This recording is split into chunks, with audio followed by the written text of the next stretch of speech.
The Marvel pals, I mean, the Comics pals are back for another week of comic book reviews, and we've got quite a few Marvel books on deck. Uh, Pretty big week, I would say. Pretty big week. My LCS was packed. Lots of people very excited about this week's releases, and the four of us are very Count excited them? to talk Oh, about them. We've got Cale, what's up, hot dogs? Marco, Celsius. Tyler the birthday boy, Uh, Marco always throws me off. I'm used to Kales. What, Celsius? Like the drink? Are you drinking a Celsius right now? Well, you said the Marvel pals, and then my thought was, well, Stan would say Excelsior, but I'm gonna say it wrong, and I'm gonna say Celsius. Okay, that's Marco's brain for All you guys. right. There you go. wow. All right. I I didn't hate it. I just wish there was better context. Yeah. Guys, we got to shut up. People are going to complain in the comments if we don't talk about comics right away. That is true.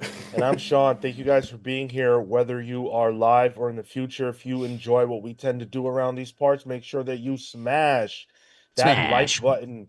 We have six Oh, no. of those big releases that I mentioned here to talk about with you on the show. We've got Ultimates number 13, Bring on the Bad Guys Doom number 1, Avengers, or excuse me, Aliens versus Avengers number 4, Ooh, the The New variant. Gods number 7, Krypto, The Last Dog of Krypton number 1, and the book that we were so looking forward to that we had to get it on the show in the middle of Pal's previews, Battlebeast number 2. Crazy docket, crazy. What a week. I got to say, Let's go. as a whole, pretty fun week. Banger Yeah. week. Yeah. Yeah. Happy birthday, you two. Damn. They did right by us, yeah. Oh, Mega Man Yes. didn't come out, so it didn't do fully right by us. But It didn't come out.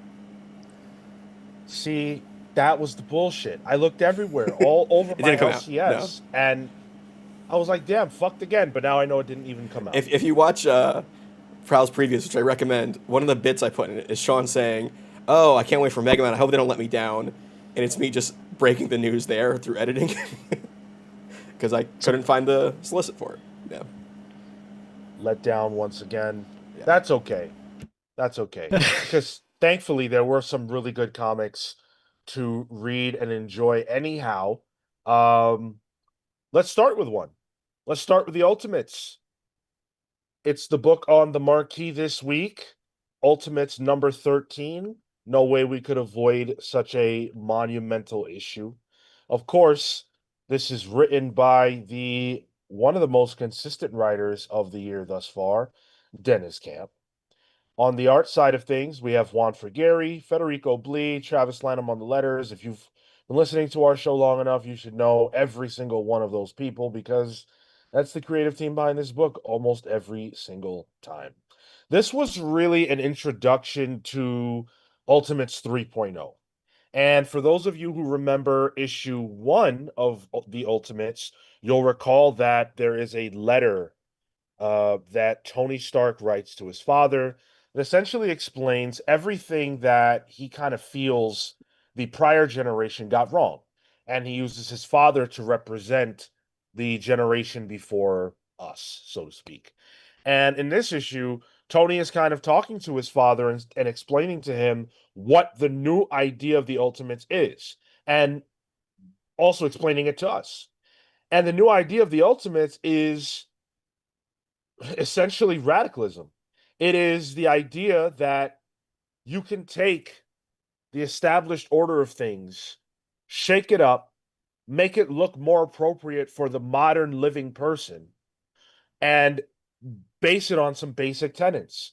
You can say, hey, prisoners deserve reform and they deserve education and they can be taught. And who knows what comes out of that? You could have some really productive citizens. Some might become the iron fist, so to speak, of a new movement. So we saw a lot of concepts like that play out in this issue. Not a lot of character development or conversation between characters, but a lot of movement. Tyler, what were your thoughts about this one? Yeah, this issue was kind of emblematic of what I love about this book and what frustrates me about this book. Um, I will say at the jump, good issue. I liked it. Um, I liked the premise here that Dennis Camp is going with. You know, the idea of like Ultimates One was the idea those orbs, almost like T spheres, being gifted to the people that should have had them and all that. Didn't work out.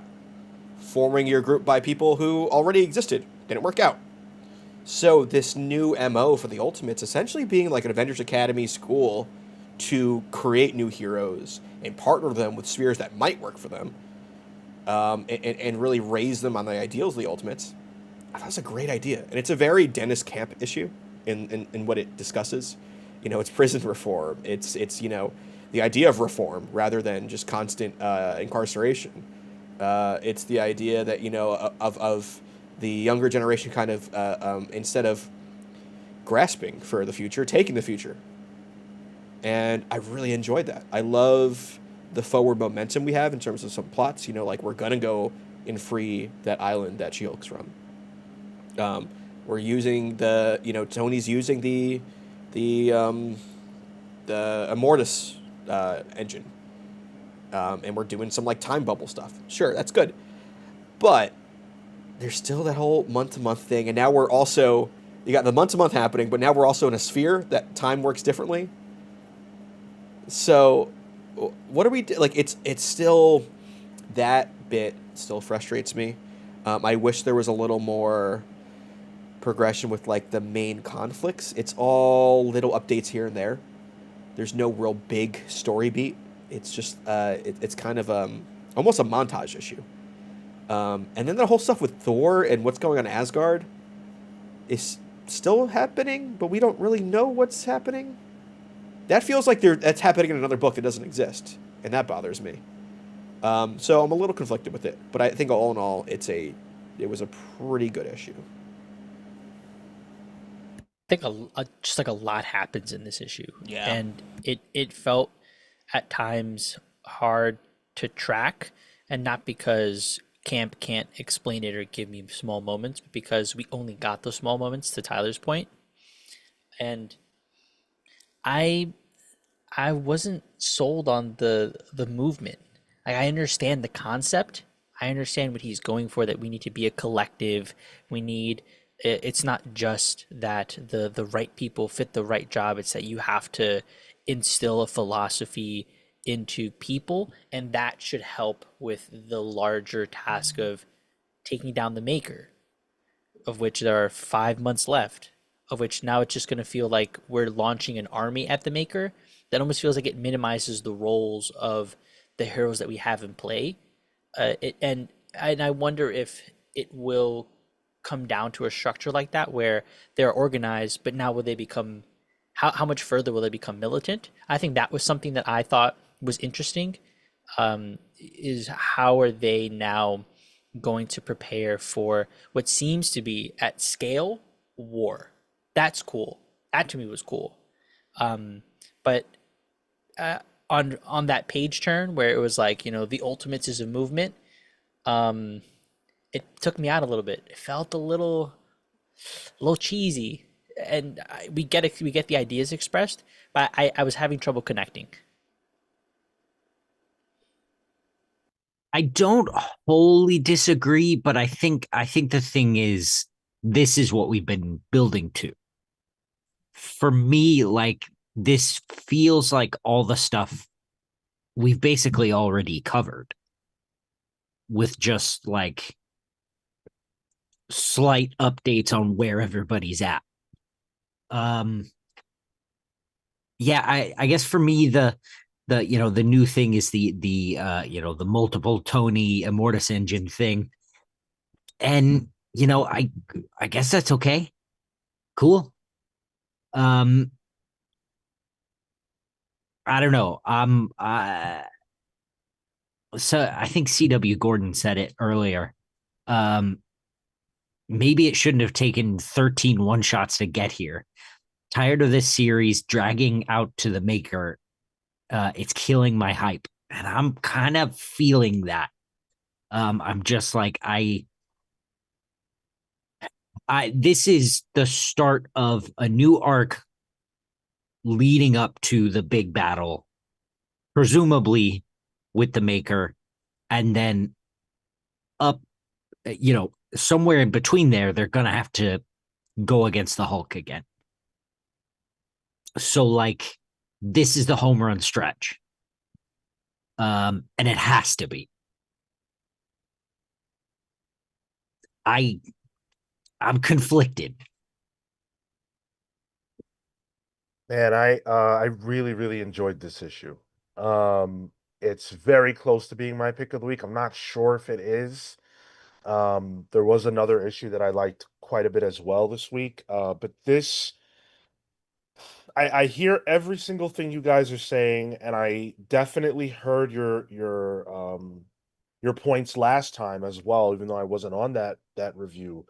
And it's not that I disagree. It's just that I kind of understand that, this series is building up to the resistance of the Maker, and in order to resist the Maker, we're gonna need more.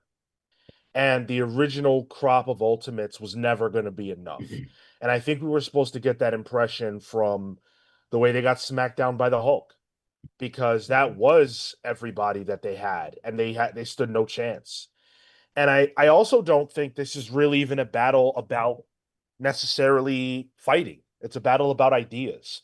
And it's about smashing those old ideas into pieces and introducing new concepts and reintroducing new concepts that can help save this world. It's not about traditional superheroics. It's about really like grassroots ideas, and seeing the scene with Luke Cage teaching the prisoners that really connected with me, because that's the kind of thing that like our world just doesn't have. Like there really just isn't a movement for the education of prisoners on a mass scale. In fact, lots of people don't even believe in that concept. Yeah. And that's why they can treat prisoners so horribly, because most people believe people in prison deserve to be there and they don't deserve anything good.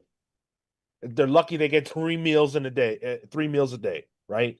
So I love the idea that the Ultimates are radical idealists who are tired of living in the world that we live in, and they want more. And taking down the Maker is that more.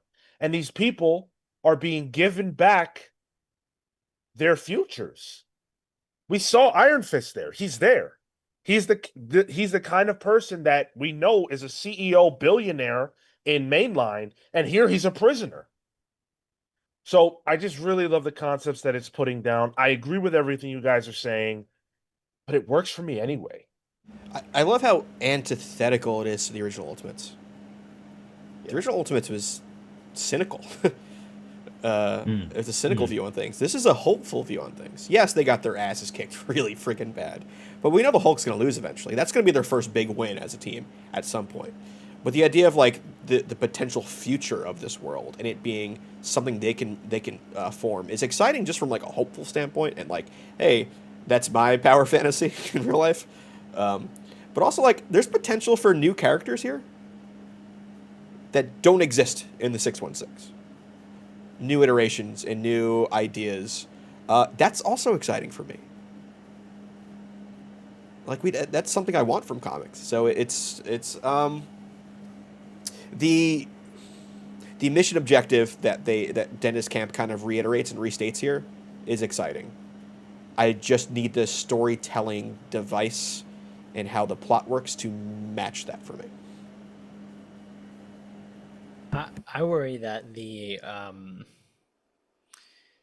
we're gonna get all of this. We're gonna get this build up, this movement, and like we're gonna run into the same issue of Hulk, the same issue of Maker of like defeat, and that's the trajectory. And then from there, like cool, or maybe the heroes winning out.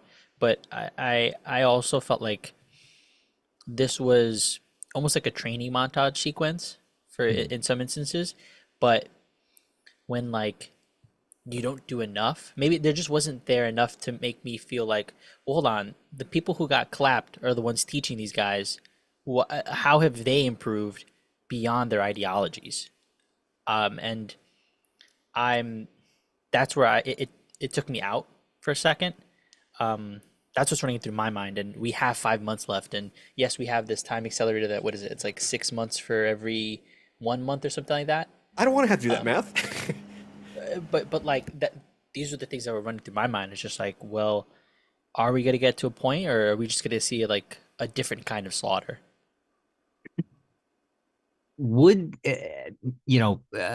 Marco and Tyler, uh this is specifically for you, but Sean, I wonder if this would affect you as well.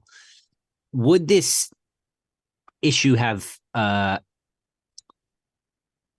changed for you if we were like one step further in like uh this ideal world that Iron Man is trying to create? You know what I mean? Like we're already sort of beginning to really see the benefits of it versus like, you know, things are getting started, but it's moving on a good track. I think that's hard to say, because I don't want to write another writer's story. Like, I think it does what it needs to do in this issue. I think if it had jumped a step and like retraced its steps or backtracked or explained it all, that would be too much. See, I think what I'm supposing is that for me, this is a little bit re-explaining. I'm looking for one step further. Like we would have already been in, like, the setting would have already been in a future where that hope and that growth was already taking step, like taking Even progress. just like 5 more minutes, you know, like just for just to show that, you know, not only are these movements on a good track, there are Successes. successes and positive I benefits see. that will be noticed, you know, down the line. Well, I don't think I would have needed that. I do think that there's enough here that I can just draw the line towards where that goes, the classes that are happening and that Luke Cage is leading, right? Like that to me felt like enough. Like from that point to where we saw his issue, I can draw a line through and see where that trajectory is. So I think there's enough here where whether or not later, 5 minutes, 10 minutes, or even like a little bit before, I think I can still see the direction, and so that it worked for me on that end. Yeah, I feel like we needed to see this because we have to see, like, I think some of the ideas expressed here we have seen loosely expressed, especially in that first issue, but I think we needed to see it in practice. And we needed to see the ways in which the event or the Ultimates are willing to go massive with this whole idea. Taking down the Red Skull gang and at least one of those individuals being reformed, being someone who is going to be a part of the Ultimates. I think that shit like that is exactly what this is about. I just love the message in universe and I love it out of universe. Um but I do agree, like it's all about where this goes next. If the next issue doesn't kind of go back to focusing on the characters, I think we're in trouble. But I am kind of questioning now, whatever storyline the maker returns in, like whatever that book is, it cannot have, like, that crossover cannot have the month-to-month storytelling. That Yeah, that doesn't work, right? Like that is full stop. You cannot do that. Because we can't go from, oh shit, the maker's here. Here's this whole army to 1 month later. Like that does not work. the battle for the battery tunnel has failed. The Bronx allegiance is down. Then the next month, suddenly JFK is on fire. Yeah. The Oh, the the app. airport. Yes, yes. I was thinking the same thing. I'm like, did he survive this universe? Is he back? It's a different universe. The maker was behind the grassy knoll. What? The app moment where there's a whole news app to like stay informed. Very grassroots, pulled me out completely. I'm just like, dude, my guy Dennis Camp is out here developing apps now. That's It- called the Drudge Report. there were It's, definitely moments that just worked for the construction of what Camp was trying to say, and that in certain aspects came off a little like campy, but worked, So to speak. so to speak. Yeah. It's 13 issues deep, and I don't know what more to say about Juan Frigeri's art that we sort of haven't said. It's one of the tough things about talking about art over a long period of time from the same artist. I think Juan Frigeri does an excellent job here, though. I especially love this page with the Thor in the Yeah. sky. That was sick as hell. It's this the splash page of Thor basically just materializing in the clouds and being like, yeah, It's like when Simba sees Mufasa. yeah. It's sick as hell. Actually, I think we can call it Federico Blee on colors. I think this issue showed the range that he has. There's this. I pulled a page out here, but the page where She-Hulk and Iron Man are kind of doing like reconnaissance on that Hawaiian island, or I think it's Samoan island. Gorgeous in terms of the colors. Like there's all you got the reds of Tony's suit, but then it just mixes with those cool tones that are throughout, with like the foliage in the background and then like She-Hulk's purple. I thought it was great. And then like the other pages where like Cap's fighting a whole bunch of Nazis, completely differently colored. Well, yeah, compare all that to the gray of the prison too. Yeah, it's a wide gamut. Yeah. Yeah. I think one call out of the art is the ease of following the panels. I think one of the things that we call out a lot is when like a Hayden Sherman does really cool work with panels, things that intertwined in design. But I think there's something to say about like the simplicity of this. These two panels here are just like layered on top. It just provides a nice continuity, a nice breath for people to be for you to follow the story. It works here. It follows in that same page that you guys called out. This is below this one, which is below this one, but then above this one. So I think there's in terms of communication, Gary's doing a really good job of just telling you what you need to know in a succinct way, very directly. Nothing. There's no frills, and I think that's really effective in for this book. Marco, do me a favor, flip through the issue. You don't have to do it on camera, but look specifically for our ultimates and see how they're positioned in relation to the panel border. Because I'm looking at Luke Cage and he's outside of it. These are like two different people you want. Our No, team. Our team, yeah, because I think the Captain America you just showed was the same. It's right here, Yeah, sticking out on the bottom over here. yeah. That's the only real flair that they really do on the art side. That occasional flair. I think it is standard comics, but this is also the titular Ultimate book. This is Ultimates. I don't think it needs to be Uncanny or Ultimate X-Men. You know what I mean? Like, Sure. I almost don't want it trying to reinvent the wheel. I think it is storyline wise, where maybe the art doesn't need to be as radical. I've been happy with Juan Frigeri throughout. I enjoy what he does, but I agree it's basic. But I think that's okay. I did have a question. What happened with Human Torch? What is it that Hammond did? I don't think we know quite yet, totally. right? Yeah. Okay. Maybe what I gathered from like spoiler for the final page here, that maybe his tech got reused to make more Tony android clones or whatever. I think this is the next step in Tony's evolution to Kang.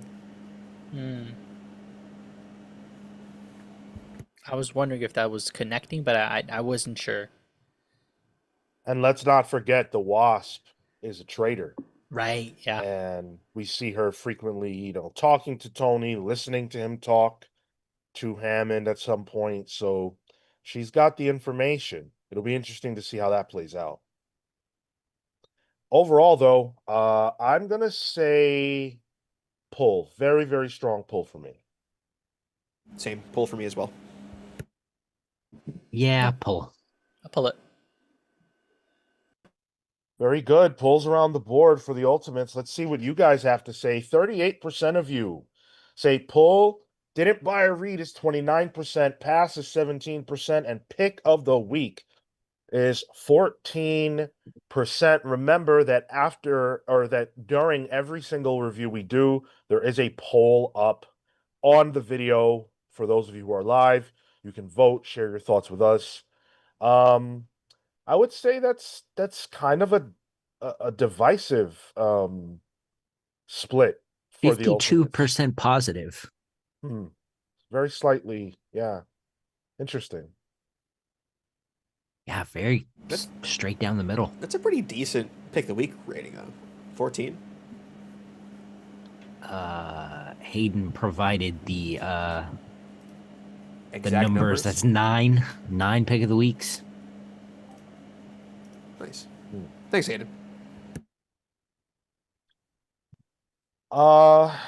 Aaron Ruiz, how many months for the maker to come back? Because if it is a year, I'm surprised more. It's 5 months. Yeah, it's 5 months. That's 5 probably months, and I new point year. out it is convention season coming up, so Yeah, that would have to be near what? End of the year? New Year's? Well, we just got solicits for September. So, and September is what? 3 months out? I think. Yeah, November-ish will be 5 Yeah. months. So that would tell me that we will probably know the future in by San Diego Comic-Con. Yeah. Because they're going to have to get around to soliciting it anyway. So yeah. I could see Marvel making some big comic announcements there. That and probably some more crossover stuff. Yeah. or For whatever it sure. is they want to do these days. I mean, they made a They made an announcement on 6/16. They made this whole big thing about it, and we'll right. talk about the announcement on Saturday. But Marvel, they'll tell us whatever they want, however they want at this point. Cole says, I fully predict it's going to go full circle with Tony doubling down on time manipulation when building his army. He will be Kang and have his army of ultimates that attack the Maker in Ultimate Invasion. I'm very interested to read Ultimate Invasion again. I did not like that event very much, but I wonder now, with so much having happened since it came out, are there things that we didn't realize how they would be relevant, you know? Someone said it earlier, but they said that Ultimate Invasion makes so much more sense now. Shit, tell me how so I can skip the read. Right? Yeah, I didn't like Ultimate Invasion. Yeah. Even Brian Hitch, who I love, I don't think that was like Brian Hitch was putting his work into Redcoat at the time. I feel like. Yeah. 1000%. Yeah. Yeah. But then again, I'm sure it's pretty hard to get excited about drawing the Wasp 30 times on the same page every page. So I give him grace on that. That's why she was fucking eaten in the first one. Oh, damn. It's good to see Hecatron in the chat. Good to see you, my friend. And then I also wanted to shout out, where's my man? Yeah, Jack Cloutier, who just joined us over on the Patreon for a year. So I wanted to make sure to shout you out, Jack. Thank you so much for that. He says, are the Ultimates ACAB, which stands for all cops are bad. I like that it kind of nods to Civil War, where the heroes lose faith in institutions, but turbocharged because obviously the Maker is overtly evil as opposed to Iron Man. I think that's an excellent observation. I feel like we are being led into a pseudo civil war, but this time it's with a lot more clearer right and wrong. And it's more of could almost view it more as a generational civil war too. So yeah, I agree. Are the Ultimates ACAB? Dennis Camp is. Yeah, I can imagine that. A Marvel property never will be. So. But we can I- presume. It's It more isn't like even- yeah. I was gonna say it's more like APAB. All Punishers are bad. You know, that's as far as they can get. I don't even think it needs to be all that. I think it's, in the comics, the lines are so very clear and obvious. Like like you say, the maker is overtly evil. Um, there's no controversy about being opposed to the maker. So thank you for all the questions and likes and comments so far. We've got a lot more show to do for you guys today. Thank you for joining us. A lot of you showing up throughout the review. Really appreciate that. Keep saying hey in the chat. Hey, Samuel Summers, good to see you. Good to see Uncaged in the chat. Mystic joining us for the first time. Love shouting you guys out and seeing you all joining us. Tuesday, we interviewed Tyler Chinchaner of A Wave Blue World. We had a great conversation with him. They've got a Kickstarter running right now that you might want to check out for Mezzo Volume 1 through 3. That was a good conversation. This Saturday, there's a ton of news to talk about. We've had some really light weeks as far as news is concerned. A lot of stuff happened this week. Probably going to be leading with the big Spider-Man talk because there were three.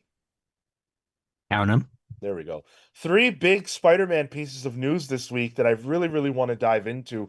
All of them comics related as well. Yes. So we will be diving into a lot of that, and there's a lot more stuff to talk about. I'm in the process of trying to narrow it down because there's just so much. Even more Kirkman too. Exactly. I have thoughts on that one. I don't know if we'll get to that, but I'm excited for that. I want to talk about it, but there's so much shit this week. It's a lot. Hey, Chillmonger. Chillmonger's here too. Good to see you, man. Hayden's Hideout mentioning the book club. Yes, we have a book club. That's this Tuesday. Oh my God, the book club is this Tuesday? Read up, folks. I started on Tuesday and was like, yeah, I'm confident. I am ahead of the game. I'm doing great. I only did the Dark Reign 5-issue series. Oh, bro. You need one of those Dude. ultimate time bubbles. Man, Yeah, Just for get life. started. We're gonna do what do you guys want to do? Till 25? Is it 25? Dark Reign plus whatever. Plus 25. You saying? Yeah. Where am I at? I'm at like 8. I could probably make it. I love it. I love Do it. it. Do what you can. Whatever. We'll figure it out. It's an awesome series. It's a very, very good series. I'll save it for the book club. Okay. Clayton Bergstrom asks, "Have you guys read any Hulk for the book club?" We have. We read Maestro. What's the Maestro story? Something Days? Future Imperfect. Future Imperfect. There we you go. go. Yeah. Yeah. Peter David. Yeah, very good. That was excellent. Yeah. Yeah. George Perez, I believe. Yeah. On Yep. that. That's 2-pager with the room with all the Yeah, Easter that's- eggs. yeah. Oh, that's good stuff. I want to live there. One of my favorite book clubs we've done. That was a treat for me. Yeah, all right. Hey, let's keep things rocking. We're gonna talk bring on the bad guys, Doom #1. This is certainly not a tie-in, but an homage, a reference to a series that Marvel did many decades ago called Bring On the Bad Guys, and it had a similar motif of, in this case, there will be multiple one-shots starring specific villains from the Marvel Universe. We didn't exactly know if there would be a framing device, if there would be any kind of tether between these books, and now we sort of know that there is. This issue establishes that through a lot of explaining and stuff. Mark Guggenheim on the words, Stefano Raphael on the art, very impressive. Letters by Travis Lanham, colors by Niraj Menon. And again, this issue sets up a lot of what this series is going to be about. This particular issue is from Doom's perspective. We also get the perspective of what was her name, Sister Sorrow? Mayhem, Sister Sister Sorrow. Sorrow? Thank you. Yeah, Sister Yeah. Sorrow. And she is related to the daughter of Mephisto, everybody's favorite villain for some reason. Every time there's a Marvel project, people think Mephisto is going to be involved. Well, this time he actually is. I, And good. I like the concept of Mephisto having a kid. Like, does it happen the same way? Who's the mother? Hell yeah. I bet it's like nasty Zeus. You know, he Oh just yeah, does whatever he he's wants. just spreading it everywhere. Yeah, turning Yeah. people into geese and Except, shit. Yeah. yeah, yeah. I'll go first. I didn't particularly enjoy this. Um, we're getting a lot of Doom right now in One World Under Doom, so I'm a little doomed out anyway. But I think I just don't really like this. Doesn't feel particularly relevant. There was a lot of explaining, just a ton Yeah. of explaining of these daggers that I don't care about, and all these different concepts, characters that I just know are not going to matter. So there's a lot of that kind of thing. I've never cared about Mephisto. I can't tell you right now one singular Mephisto story where I was like, man, Mephisto was sick in that. I really can't. So I'm not a particularly large fan of Mephisto. But honestly, the script just didn't do anything for me here. I don't have a ton of experience with Mark Guggenheim's writing, but here it was sort of exactly what you would expect, exactly what it needed to be, and nothing more. There's never a time when I felt like the script elevated to a place that was terribly interesting.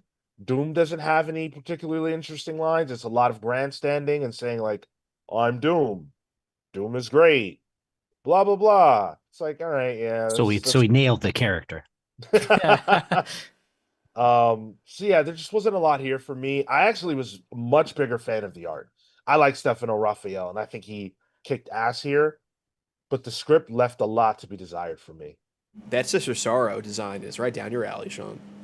Oh yeah, absolutely. I got no complaints about her. Yeah, I was like, oh. Sister Sorrow, yes, indeed. I thought this was a comic that came out this week, guys.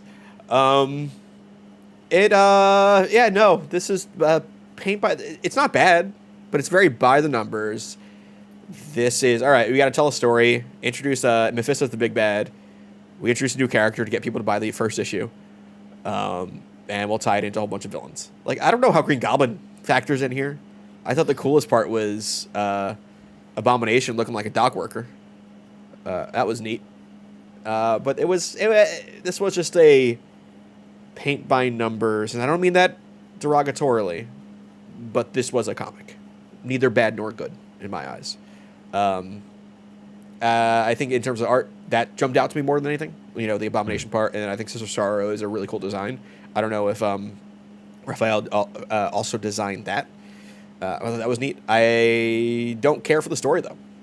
It's like, all right, here's 5 MacGuffins instead of 1. We'll have a MacGuffin per issue. That wasn't really my thing. But I think you're literally right. Yeah, it's an easy way of telling the story. It's like, all right, we're mandating this story happens to cash in on villain hype, and this idea of this anniversary of the Stan Lee book that was like the bad guy version of what was it, Son of Marvel, or there's like a Marvel guidebook that he had. But yeah, it's fine. It's fine. Yeah, miss me with the bad guys. I didn't have fun. I was nodding off with this issue, to be honest with you. You ever fall asleep on your book? I've fallen asleep where I've done I was it. like, I've been in a coffee shop reading on my iPad and like falling asleep to the point my head like actually hits the iPad, and you gotta look around and be like, oh shit, did anyone see that? You ever read in bed and drop your iPad on your face? Yeah. Oh all the yes. time. I have to avoid reading in bed. It'll put me to sleep immediately. Break your nose. I have a little nook where I set up like a nice little lamp. I get to sit down on this elongated part of the sofa. And that's where I'll usually read, but this one definitely did not do anything for me. I don't.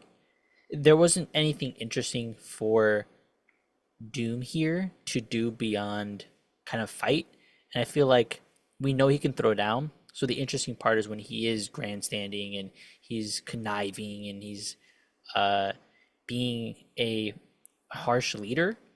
Um, so when you smashing toys together, that doesn't get my attention.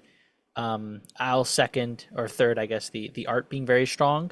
That saved it for me. But outside of this, I don't know if this is the premise and this is what we're expecting. I also don't care for Mephisto. Um, I'm I'm not interested in this as a series or as a concept. I think that I feel the same way about this as Sean felt about Ultimates in relation to I hear what you all are saying. Oh. But I kind of had a good time. Okay. Oh, Um, what? I have no interest in following the series. Um, and I like Tyler said, it's 5 MacGuffins, 5 daggers. Okay, fine.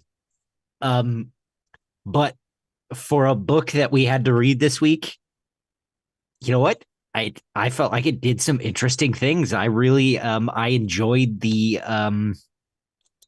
corners of magic that we got to uh dwell in, and what really got me were the naming of the characters that, are the dark wizards of the Soul Forge or whatever the fuck. That Atlantean one looks sick. The Atlantean one, and then there's one that Doom knows about from Latveria. There's one from fucking Kunlun. Like I love that kind of stuff where uh there's just little bits of character that they're just tucked away. Even if it's pure invention, it it's one of those things for me that adds to the world. And it's another sort of level of magic that I think that makes sense to me that Doom would have access to that we don't necessarily get to see that often. Um, so yeah, I really had fun with this. It took me a little bit to get into Doom's voice because we're in a very different place with Doom right now. So it's weird that this was number one. Um, yeah, I had fun. Again, I will not follow it. I mean, it's a good week, so I think maybe the positive energy was there. That it definitely helped me not dislike it. The hope, the hype. I genuinely, when I saw these these old ass faces, I went, "Oh, okay." No concept in the chat says it was okay. Art was the best part, and that Eastman variant cover is fire. I had to pick it up. That's why I put it on the screen. That Eastman variant is tasty. I love that he's doing a lot more Marvel variant stuff. Well, that's cool. I want that on a skate deck, Oh, hell yeah. Oh, that would be cool. I'm passing on this. I was mildly looking forward to seeing what this could be. This issue definitely sold me on the idea that I don't need to know anymore. Now I might pick up the Green Goblin one just because, but I think beyond that I'm pretty good on this. Yeah, I'm there with you. Pass. As someone who has made a point of spending less money on books, why? In reference to the Green Goblin one? Yeah. Um, You I don't just, like it, you're not going to follow it. I just really like the Green Goblin. He's pretty cool. There's a Red Skull one too, which I might get. I like the Red Skull. I don't fucking know. It's all right. So I guess I guess we are following it. No. Not we. The show will not review any more of these. I will not. None of us will suffer anymore. Well, here's the thing: each issue has a different creative team, and there's some interesting people. Like Stephanie That's Phillips. right. Stephanie Phillips is doing the Red Skull one. Could be You're right, interesting. you're right. PKJ is doing the Abomination one. Could be interesting. Like this might be like on an issue by issue basis. Who's on the Goblin? That's Griffin Sheridan and hold on, I had it up before. And Ethan S. Parker with Okay, don't worry, we can skip that one. Matteo Belafonte. I will say, the Liber Mayo covers as like the connecting thread between all these. He's doing what he does well. Yeah. Are the covers all connecting? The main covers? They're not connecting, but they are. It's Lee Bermeo drawing the villain with Sure. the hero's POV attacking Sure. the villain, which I think is a really fun little thing. All right. Well, let's hear from the chat. Let's see what you guys voted. Oh boy. Boy, didn't buy or read. Whenever my chat decides to update. There we go. 53% didn't buy or read. Poll is 27%. Pass is 19. Nobody said this was their pick of the week. How could it be? Not This surprising. book was so inconsequential. People left. They just decided not to vote. Well, They didn't rank the book Oh. if it's a ranked choice. Reminder to New York City folk. Zari says, done right. I think Mephisto is great as a villain. The issue is we haven't really had a good Mephisto saga in a good while. I don't think this is it, so we're gonna still have to wait. I think. Yeah, I think for a good Mephisto saga, he's kind of like a bombastic, very charismatic villain who I He's think a you need fucking to, devil. yeah, Like, you need to let him play center stage and be like I tend to hate villain focused stories. I think Mephisto is the kind of personality that can carry one. It doesn't need to be from his POV, but he does have to play a major role. I will say, Jason Aaron did some fun stuff with Mephisto in his Avengers run. That was kind of the big bad of his run. Right. Right. I've got it. Go ahead, crack the code. He goes down to Georgia. Oh God, I And knew he's it. looking for a soul to I steal. knew it. I knew it. Wow. Oh. He's in a bind. Okay. All right. Oh my goodness. Kenneth Williams in the chat says, my store puts a recommendation in your weekly pull list, and they gave me this one. I was like, nah, you can keep it. Hell no. They have overstock. Come on. Yep. That's crazy. That reminds me of my. Go ahead. Please. I was gonna say they just hoping you'll overlook it. They wanted to get those variants, so they have they had to order a little extra. Dude, they always try to dupe me. Like in my LCS, they take the DC books and they randomize them so that like it's more than randomized. You gotta be on a mission to find a cover A for a DC book because they get $1 more off the card stocks. So they're just shuffled in this week. I think it was Nightwing. Yeah, it was Nightwing. I was like, yo, I'm not paying $5.99 for Nightwing. I need a cover A. Cut it out. You're just going Yeah. through it just like, where's the That's frustrating, just from like a visual standpoint of knowing what books are there. Because if I'm going to visualize a book, I'm visualizing the A cover because that's what I saw in previews or that's what I saw in Yes. Comic Geeks. Yeah. That is tricky going into the store because now I understand how you miss shit, Sean. Because visually, you're just not seeing it. Sean, at my LCS, they actually, what they do is they bulk all by each of the individual covers, and if you want the variant, it's always behind the first one. And not only do they do that, but to find it, they like bulk the A, then the B is upside down, then the C is this way, so you can just like Beautiful. file Wow. it, dude. Just pull up. We dude. know your comic shop is better, Marco. You don't need to keep harping on it. I think he should. I think it's funny. Yeah. I think it's funny, but it's funny because I'm not going to change LCSs at all. Yeah. But it's- Marco's talking about how great his curated experience is. And meanwhile, Sean's like, bring on the bad store. He's going to the dumpster. yeah, yeah. The grass is greener, dude. Lucas says this is insane. What's up, Lucas? I put Batman on my pull list and the shop owner decided to put every book related to Batman in my box. I'm like, you can keep that. Well, that's fucking nuts, right? But I'll say this. I will say this. Right now is a pretty good time to be a fan of Batman. Not Hush 2, but everything else is pretty readable, I would say. Not that you necessarily want to add 4.99 books to your pull list, but all right, let's get into Aliens versus Avengers. This is presented by 20th Century Studios, whatever that means. And it is written by Jonathan Hickman, of course, we know that, with art by Asad Ribic, colors by Eve Zvorsina, letters by Corey Pettit. Well, Sinister has taken over yet another book and has put himself into the center of things once again. If you thought Sinister wouldn't meddle in this as well and fuse with the xenomorphs, you weren't thinking big enough, because that's the type of shit that Jonathan Hickman just absolutely loves.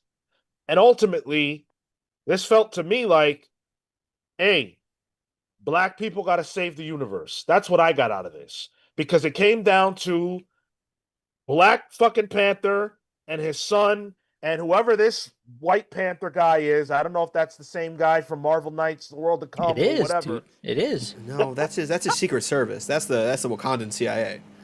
They're Yeah. white. Oh, they are. There's a name for them. There's the That's the Dewooties or whatever. The Woodies. Yeah. There was a Marvel Legend that came out for him. Damn it, I forget. But they have like, it's not the Dora Milaje, it's the other one.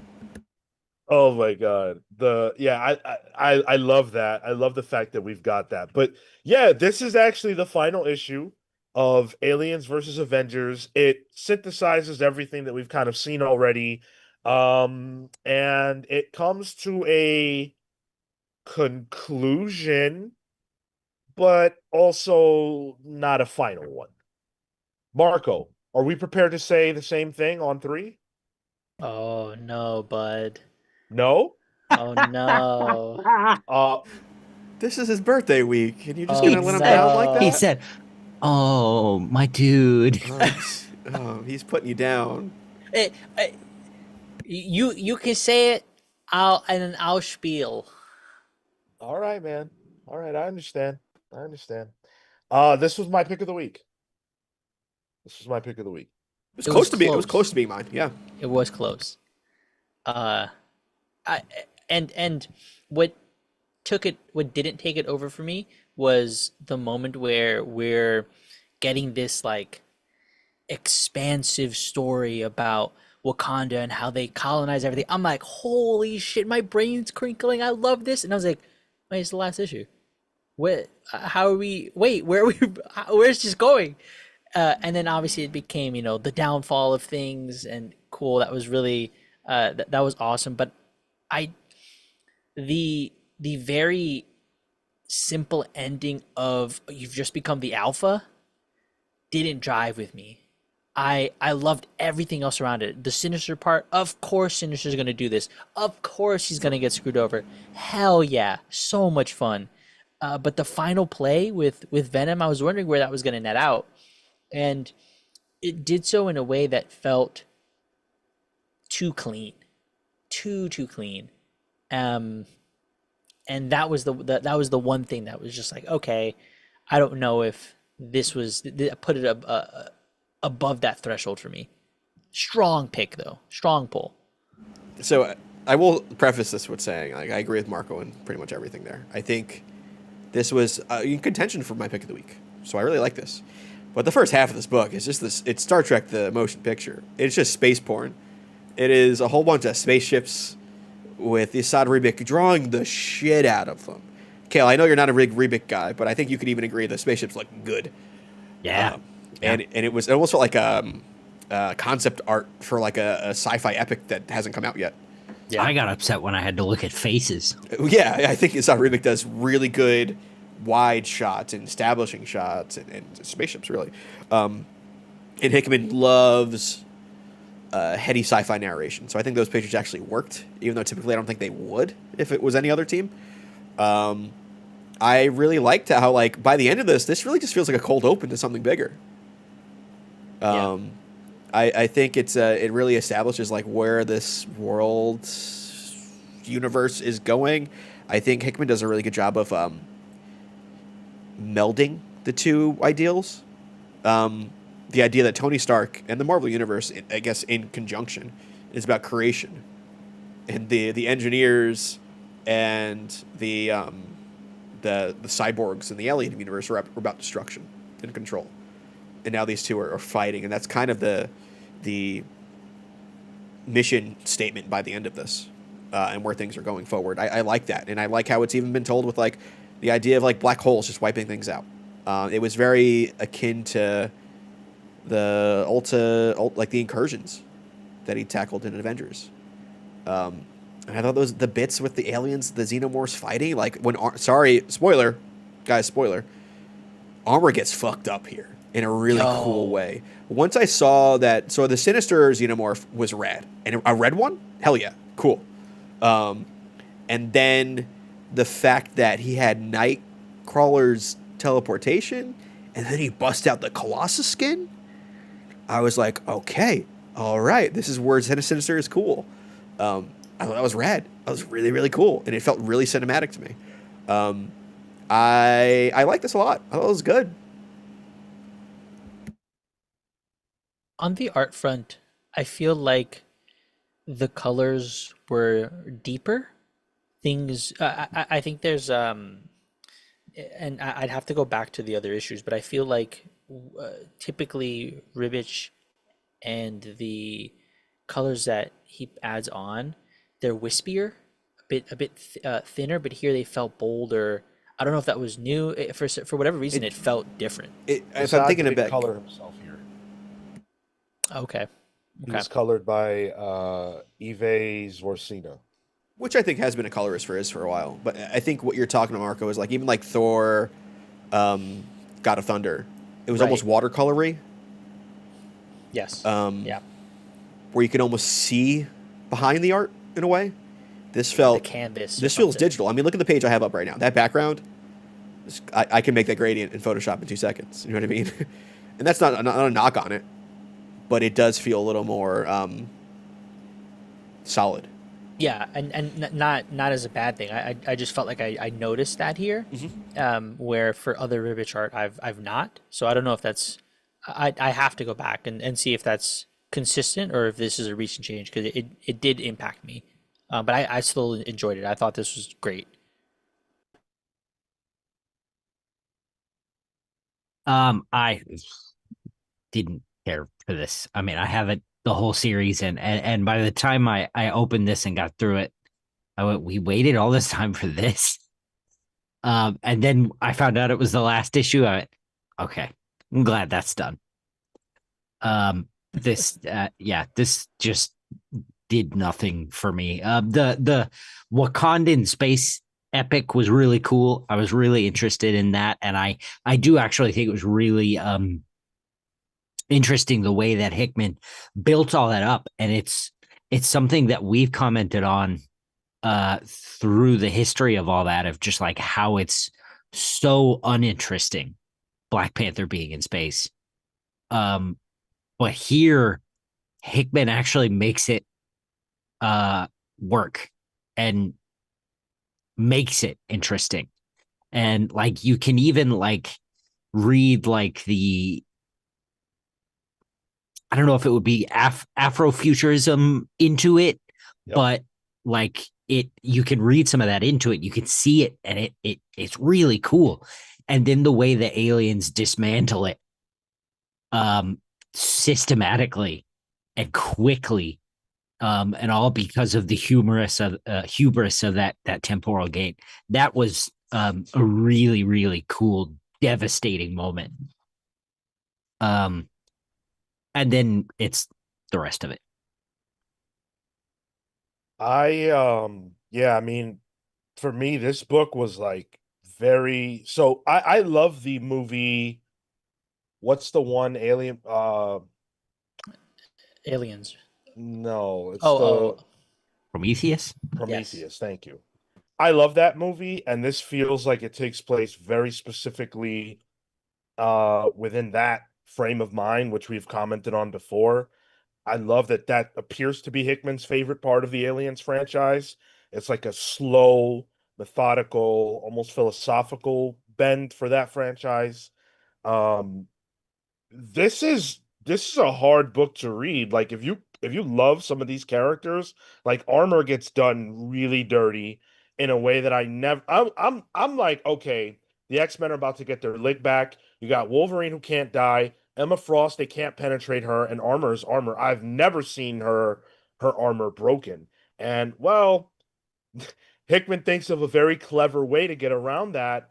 And when that happened, I was like, oh yeah, the ending of this book is they all fucking die. Because if Yeah. Armor died, it's a wrap. That's it. That's all there is to it. And then there's another twist. Like I really like the that he pays off the Venom symbiote being a part of Miles's suit that was established in like issue 1 or whatever, and that gets established, and we get this Venom xenomorph combination, which is compelling to me because, as goofy as it is, that was another alien invasion that they dealt with in the past. And so the idea that now the symbiote, which is a representation of the violent evolution of space now invading Earth, actually sort of ends up being their savior. I thought that was really cool. I thought it was good that they also left it open for more. Like I think this probably does well sales wise. So I can see like an Avengers versus Aliens coming out. They just switch the names around. Well, that's this. Also, kudos to Hickman for what's his name? Akari, referencing Black Panther's son with Storm in this. From I keep thinking Aziz Ansari, and I know that's wrong. Is his name Azari or Akari? Whatever it is, yeah, Hickman references that character all the time. Yeah, I know. He's from oh geez, what was that really good Marvel animated movie with Next Gen? Is it? Yeah. Oh, I'm a big fan of that stuff. Don't worry, Killmonger, if you're still here, it's not the child in this. Killmonger. Yeah. Oh, yeah. Sorry. Well. Yeah. Go ahead, Marco. I just wanted to shout out my favorite page. It's so simple. Space porn. Yeah. 2 panels. That's all it is, dude. And the colors, deep dark black to this like bluish navy to like lightish, starting to get towards green, and then just orange in a nice scene. Man, this book fucking rules. Listen, there's still time, man. You can say the words. Let's get to the one, and then we'll see. All right. Dude really Fair like Krypto. enough. Fair enough. Yeah, I say pick of the week for me. Strong pull. It's a pull for me. Ass. Okay, let's let the audience have their say. And it appears that a lot of you are not into this one as well. 56% of you didn't buy or read, 20% pull, 14% pick of the week, passes 8%. I did see a couple of people saying that they are trade weighting this, which is valid. Yeah. I mean, it was solicited as 2 months between issues, like from the jump, and then we had to wait 4 months to get to this one. So I can totally understand people being like, you know what? I'm going to wait for the trade on this. I get that. And you know what? You're going to have a fun ass time. Yeah, I do believe that. I do believe that. I will say though, I don't want a sequel. I kind of want this to be what it is, and that's it. What could it be? Everyone's dead. Are the Shi'ar dead? Is Gladiator still around? Come on, Hickman, that's not going anywhere. Nova. That's Hickman cares about that stuff, so I could see happening because they still have to fight the engineers, right? Space jockeys. Nova Corps. Nova Corps? Nova Corps? The Nova Corps exists. What Nova Corps? Well, it might exist in this world. No, there's no damn Nova Corps. When was the last time there was a Nova Corps? 90s. Yeah, there ain't no damn Nova Corps, Marco. There's 2. 2 Novas. Uncanny Suit. Wish the Alien series hadn't been so delayed. Love the series though. Yeah, what are you gonna do? Clayton Bergstrom. I am trade waiting, but I also have been waiting to get into the Alien movies. Ooh, I like how in our chat there's a lot of love from Prometheus, and I love Prometheus as well. But that feels like a more recent thing. I feel like the initial buzz on Prometheus was, oh, this is horrible. Yeah, it was negative. I don't think it's. I mean, look, there's always some people who like things. I don't think the conversation around Prometheus has changed, but there are people who enjoyed it at the time, just like there are now. I've always loved it. I didn't know anything about Alien at all. That was the only movie I saw. I was like, I cannot believe how good this is. Why are people saying this is bad? I don't know. It's a movie for me. Jack Cloutier, is it better than the Predator versus crossovers like Black Panther and Wolverine? I would not know. Marco, you've read a little bit of that, haven't you? Yeah, I've read a couple issues. It is, and only because I think Hickman here is driving like this larger world where Predator versus is it's just a fight, it's a hunt, and I think that can work. Um, but if you're looking for this more operatic space drama and thriller, this is where that fits. We've got a couple of super chats from Matt Fisher. Matt the Man Fisher. 4.99 says DeWooties. He liked that from earlier.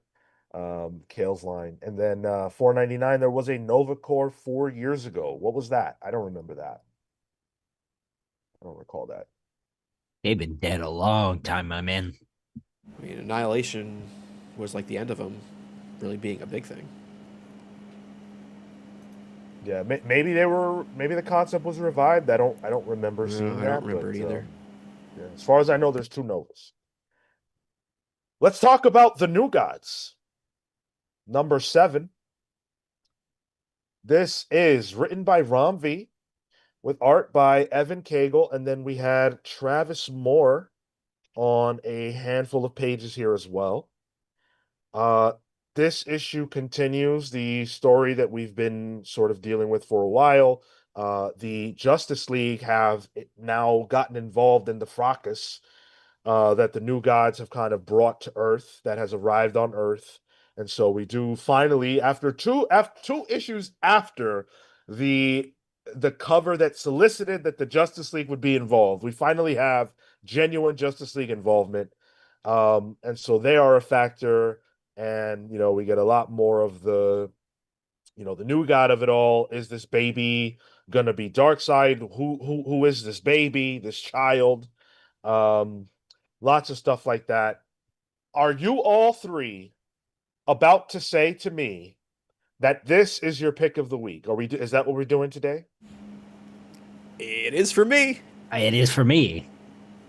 Sorry to disappoint once again. Wow. Whoa, interesting. Wow, Okay. Marco, hold it out. Then we have to say we know what Marco's is. But okay. I don't. I think he could say Krypto at this point. Could he? It's either dogs or cats. We'll figure it out. Some kind of beast. Oh, you think he's a cat? Interesting. Oh, Battlebeast? Yeah. He's cat-like. Like I'm more of a I mean, so is a dog. A dog is not cat-like. What do you? I guess if you expand far enough from it, maybe, I don't know. Yeah, this is my pick of the week.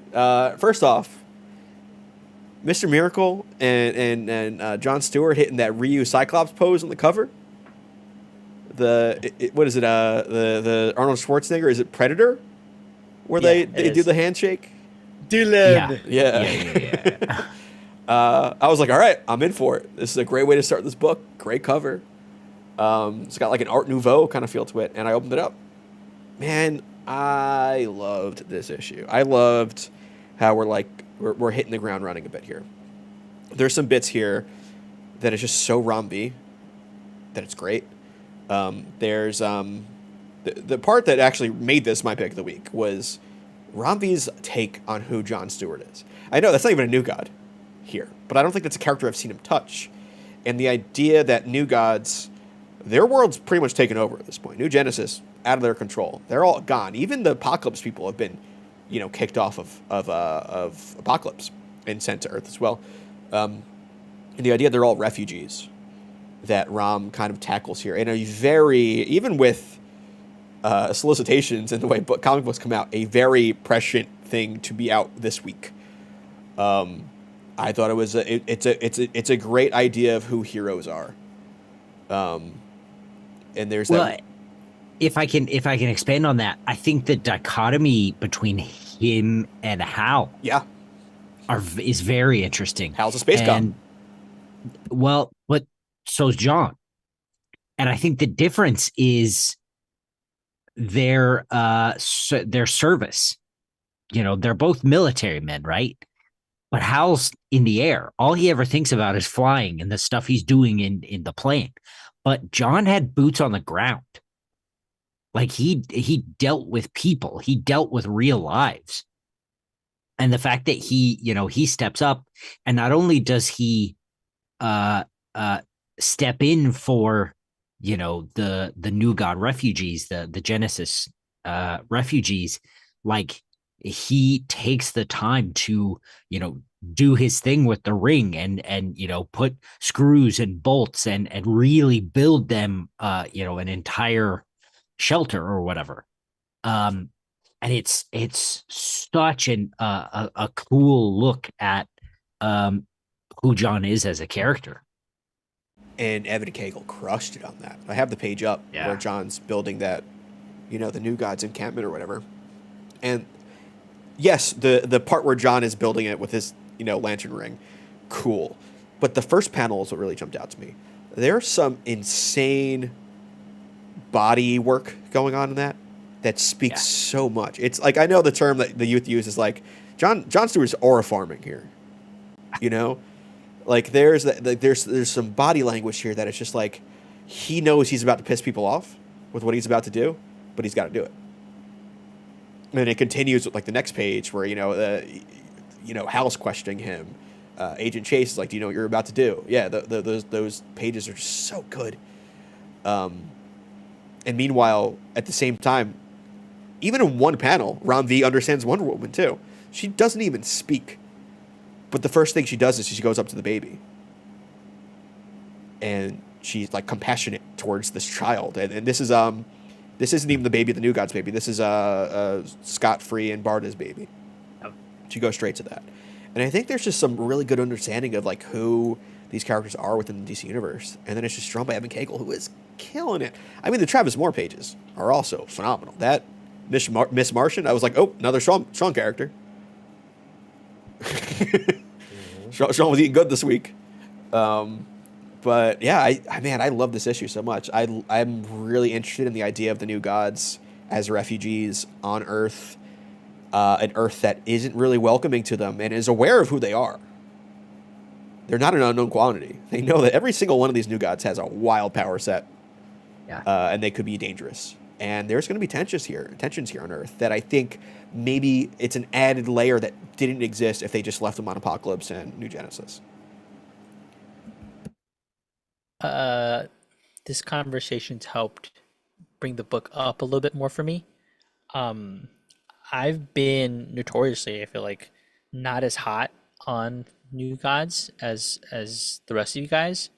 And this one, I think, it just kind of reiterates a lot of what's happened for the Arrival. I think what you guys are saying with respect to the allegories here, for immigrants and being able to like house people who are otherwise not here come through. So I think that's helped my perception of the book a little bit more. But I don't know, there's something about this series that's still not connecting for me. I feel like we haven't had forward progression with what I would have thought mattered, which is this kid. Like, I still don't know what his role is. We've done so much work to get the new Genesians over here, and They're called new gods, Marco. Well, there was a moment where they were like the new whatevers. But like, what does that still have to do with this kid? I'm lost as to where Ram V's driving this, and I feel like he hasn't been clear yet. And I need more of that clarity for me to grab onto something, so I know what the endpoint is going to be and how this functions as a stepping stone towards that. I have to say, I'm with you, Marco. I've been struggling with this series for the last handful of issues now, and this one didn't do a lot for me. To help with that, um, I something is being lost in translation for me. I don't know why. I don't know what it is, but I'm just not I'm not connecting. Part of it is Evan Cagle's art. I'm sure of it because there are just no expressions on these people's faces. And I'm really struggling to connect with that. His Superman just looks dull to me. His John Stewart looks dull, and their faces just there's just nothing there, and it's really it bothers me a lot. Um, and the conflict of the series feels more conceptual. Like I haven't really been able to feel it. I see it, but I don't feel it. Um, Yeah. it's just not getting me. I don't know. I don't know. I like what you're saying with like it's conceptual. I feel like it's operating above the story at the moment still. I don't know how else to phrase that, but we're only touching on it in parts. I think the aesthetic of the issue, right, of the book is what's driving the excitement right now. But I for me, I needed to get to more of the plot points. What this issue? Oh, sorry, I thought you were done there. No, go for it, go for it. I was gonna say what this issue I think did even more for me was that I think there's a lot of characterization for this New Gods that I haven't seen really previously. Like Orion, there's that bit where he finds out that Light Ray died, and he does the typical anime no, like the Darth Vader finding Padme is dead too. Well, not just that, like he drops his disguise, Yep. which doesn't happen. Yeah. And that's obviously a very easy turn, but in the history of Orion, like I don't even know if I could think of a time when that's happened like willingly. It's usually because he gets his ass kicked. Let alone a time where like it's full on devastation. Yeah. It's that moment in Identity Crisis where elongated man, his face like starts to melt because he can't hold his form because he's so emotional. His wife died. Yeah. And I think this book also made Metron interesting. I've always felt Metron is a concept that's cool, but I never understood him. He felt cold. He felt like a robot. He felt like Dr. Manhattan. There's a scheming nature to Metron here that feels almost like a Loki in a way that is different to me. He's playing both sides because no matter what, I'll come out on top, that sort of situation. And I thought that was interesting. I'm like, all right, there's this feels a bit like Asgardians, really, for DC. Almost like when they go to Roxton, Oklahoma. I was thinking Eternals. Yeah. Sure.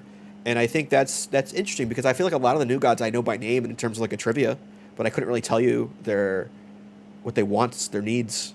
And I'm getting a little bit of that here. I got a lot of it out of Light Ray at the previous issue, who was a character I know as a character. I think it's adding dimensions here that I'm really interested in.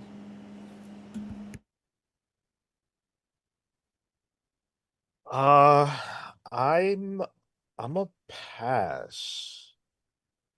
I'm a pass. Still a pull. Um, I trust. I trust Rambi. I do enjoy Kegels' art, and I'm hoping that this is just like we're still building to something that I will lock into. This is the first issue of this first arc of this next arc, so I'm gonna give it this before making a call. I think.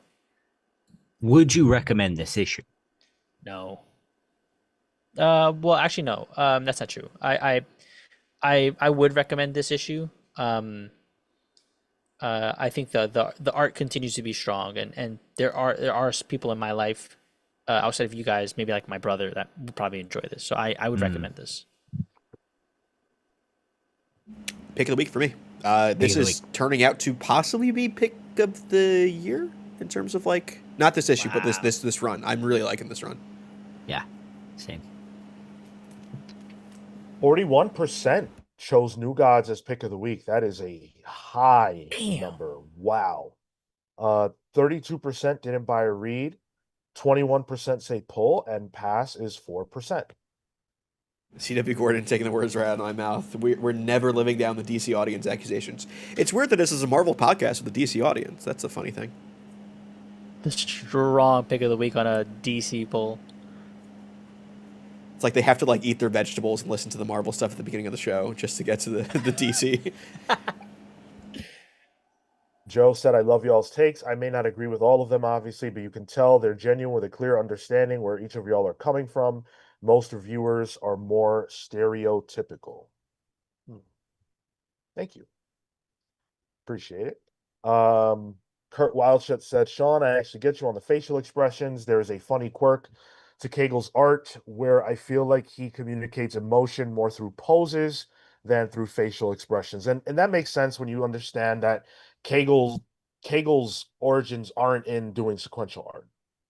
He's more about doing those because when he started in comics, he was doing the covers for Detective Comics. And then prior to that, I forget what kind of art he was doing, but it wasn't comics and it wasn't sequential. So it makes a lot of sense to me. And like I liked Evan Cagel's art in the mech book he did with Rom, but I also identified problems with it there where it was unclear to me. And so I think some of those learning curves are still present. But yeah, he's definitely improved. I definitely feel like he's improved. Dawn Runner, and I think he was in concept art before. Concept art, Yeah, yes. I think that's where Rom found him. How do you guys are you guys liking the gimmick of the book with the guest artist doing some other thing? I think this issue, I guess, had the least reasoning for it. It was like, all right, Cyborg's having a weird issue. Let's get Travis Moore. But like Travis Moore, no fucking slouch at all. It was like, all right, we're telling the same story though. It didn't really justify itself for existing with different art. So I did have an issue there, but it was still good looking. So it's hard to complain about it. Yeah, I wasn't as functional in this one, which I think is okay. Yeah, especially compared to what the other issues had and the purpose of that intro. But I think it still works. Like the concept works great. I think we've all complained at one time or another about like surprise fill-in artists or fill-in artists that don't really add anything material. And I like the fact that here with this series, it's baked in. You're gonna get a guest spot artist every issue. And up until now, this is the only one I can think of where it didn't feel like there was a point. But every other time I thought it was additive. So yeah, I have no issues with that. We know it's gonna happen. I think my hope with this one is we might see more Cyborg. Since his cybernetics or whatever are tied into the mother box, I think exploring that could be really interesting. Shot in the, I guess it's not necessarily a shot in the dark, but that's sort of my broad hope for that section of this issue. Cale, is that always Cyborg's origin, or is that a New 52 thing? No, that's a New 52 thing, big time. I did like the tease at the end that sheriff looking dude, who is one of the Forever people. It's like, all right, we're bringing all of Kirby's creation in. Oh. He was a kid, I think, in the Forever People. Yes. He has like bullets that can have cartridges that have special effects. I looked this up. I don't know this off the top of my head. I was like, who is this guy? This guy feels like a Sandman character, if anything. Like a ranger guy at the end? Yeah, the little cowboy guy. He was cool. But like the Maxwell Lord of it all, and how they're kind of like there's like the Earth villains that are siding with the apocalypse villains. So like there's machinations going on. You had it, Apocalyptopians. Apocalypticons. No way, that's cool. That's off the dome, baby. Yeah. He crinkled his brain for that one. We've got Krypto left in the DC block, and this won a very hotly contested poll. One of the most hotly contested polls ever. I mean, it really, really came down to the absolute wire this time around. I had to wait till afternoon. Like, normally ended at noon. I'm like, oh, guys, it's a tough one. We're going to wait it out a little bit. Yeah, we had exactly six. I'm not even joking. Exactly 616 votes. That's crazy. Marvel podcast confirmed. There you go. This week, I'm wondering if we will have as much of a contest. It is DC versus Indy. Because we have Assorted Crisis Events number 4, we have Hyde Street number 7, Superman 27, and Justice League Unlimited number 8. Now, my vote went towards Hyde Street because I love the horror stylings. I'm very excited to see Yvonne Reese. So I've been into that. But all 4 of these are really great books, and they'll all be on my pull list. Yeah, I second that the hide there, but not pulling up the rear. Yeah. Well, what are you gonna do? It's hard to beat DC on any week, let alone without Marvel to rival it. So Plus, the other book is Dennis Camp. yeah, Yeah. yeah, for sure. Vote with your heart, but do make sure you vote. 616 is great, but I know we can do better. So please make sure that you vote. That's under the post tab on our YouTube channel. If you are live with us right now and you're on your desktop, that's a simple right click and a left click to cast your vote. So make sure you guys do that for us. We're going to talk now about Krypto, The Last Dog of Krypton, number 1, written by Ryan North with art by Mike Norton, colors by Ian Herring, and letters by Lucas Gattoni. Now, at least Tyler has talked about how seeing the preview art for this really made him excited for the actual book proper because of the Mike Norton of it all. And Mike Norton is the star of the show. Krypto's the star of the show. But Mike Norton drawing Krypto is the star of the show. But not to be ever outdone, Ryan North delivers a heartfelt story about everybody's favorite superdog that sees him be the first of the Kryptonians to take the journey from Krypton to Earth and encounters a very familiar face upon his arrival to Earth. I actually had a question for Cale because I did not know something about this. Is this a part of Krypto's origin that he goes first to Earth? Is that a thing? I genuinely have no idea. Yeah, I don't know. I really don't. I believe That Superman always gets there first, but time, wormholes and all that mess with time, and Krypto gets there soon after, when he's like Superboy at that point. Right. But that's again has been retconned in and out. I expect an Atomic Hound or a Dan Trudeau comment after the videos. Mothman says yes. Okay, yeah. So Huh. Okay. All right. Good to know. I liked this. I stopped short of loving it for 2 reasons. The first is that I really dislike alien planets that just feel like Earth. And so whenever Laura was walking the dog and she just encounters another woman walking her dog, I was like, man, that's just like this looks like New York. It just The doesn't feel Jetsons. special. Yeah, right. My brother asked me about this. He doesn't read comics the other day, and he's like, "Why does Krypto just look like a dog?" I'm like, "Well, that's just what they look like on Krypton." He's like, "That's fucking stupid." Well, And I'm like, "You're not wrong." He's like, the Kryptonians, they look like humans too. I'm like, "You're also not wrong." And they also don't have powers on Krypton, so there's like, you gotta throw that out the window. I think I had to on this too, because I was like, "Oh, they just use leashes there too." Yeah, exactly. Like straight up leashes. Like they're way more advanced than humans. At They least just use leashes. They have at least your family's emblem on it. They're just personalized, but. And then the second thing that kind of pulled me out of this was that Krypto encounters Lex. I I just really don't like things like that. That really bothered me. yep. That I was on board this whole book, literally until that page turn. I was like, dogs on a leash, great. Proper leash technique and like asking, if the dogs can interact. Love that. That's perfect. Beautiful. Fucking dog dad over here.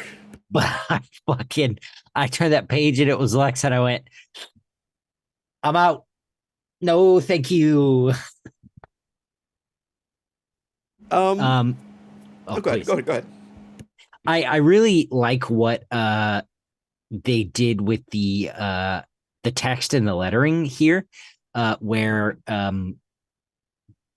the stuff that Krypto understands is basically it's his name, it's words he likes and stuff. That's in like the full bold black text. Whereas all the other stuff that we need to understand is just noise to him. I thought that felt very Matt Fraction, David Aha Hawkeye. Um, I thought that was really, really good. And frankly, I would have loved to have seen leaned into a little more. But I really enjoyed getting a glimpse of the way old Krypton looked to Krypto and getting his perspective on it. I would have liked to see them lead into it a little more too, like almost like we can't even understand it. Yeah, Like it's just gibberish, and we have to piece together just the words that we know, keywords, crypto, good boy, yeah, treat, stuff like that. I would have loved that, but for the story of where things go, you can't really do that. yeah. I generally like this issue though. I thought it was fun. I thought it's a good dog book. It's what I want out of a dog comic. There's that one panel, one page rather, where Krypto is just snuggling Kal-El, baby Kal-El, and like he's just it's a story about a good boy. It's no frills, and there was that bit where like if you're having a dog comic, you need to tug in my heartstrings, which I'm a cynic, jaded asshole sometimes. Hard to do. This book did it. The bit where Jor-El and Lara. Lara, I almost said Kara. Yeah. That's the cousin. With Lara, where they know that they're going to lose Krypto, and they have to say goodbye without changing their tone, because they want to say their goodbyes, but they can't freak Krypto out, so they can't change tone. I thought was like, Ryan North has a dog. Like you can't write this unless you have a dog. I can feel that this is somebody who's dealt with this before. I thought that was really good, and I was like, man, that's sad. I feel bad, and I felt bad for Krypto here. Yeah. At the end, I'm like, oh, he met somebody who's nice, and then it's Lex. I'm like, oh, well, we'll see what happens. I generally like this. I didn't expect much from this. I just wanted something kind of like I wanted by the numbers in a way, and I think it exceeded those expectations. I definitely agree that the emotion of this came through, and on the Norton art, I thought was really strong. I think it fit the what it needed to do, and even the moments where it puts Krypto under pressure, like the last few pages where he's just running around and he looks like he's a little scraggly. He's getting scratched. He almost gets hit by a car. Like I was there with it. I was tense about that shit, and so I think overall strong on both part, the writing and the art. This was a really good book. Definitely something that I would recommend to somebody a little more casual. Just like, hey, it's just a fun little romp. I was at the point very, very near the end where I was like, man, this is actually really good. Like way better than I anticipated. And I obviously know Ryan North. He does his thing, but I just wasn't expecting much. And just Crypto's journey to Earth, whenever he goes through the cage, not the cage, but the gate, The and he kind of wormhole. gets cut. Yeah. Oh, And he gets cut on his neck, and like I'm like, oh my God, this is so sad. Like I feel like I'm watching a fucking Pixar movie. And then he meets Lex. And that made me go, you know what? I don't actually care what happens next. It's just no. it's just one of those things, man, where it doesn't help anything and it almost kind of takes away from it. Like I don't like the concept that Lex met Crypto first. It's just unnecessary. He could have I don't know. I don't know what could have been better. I just know that I didn't want that.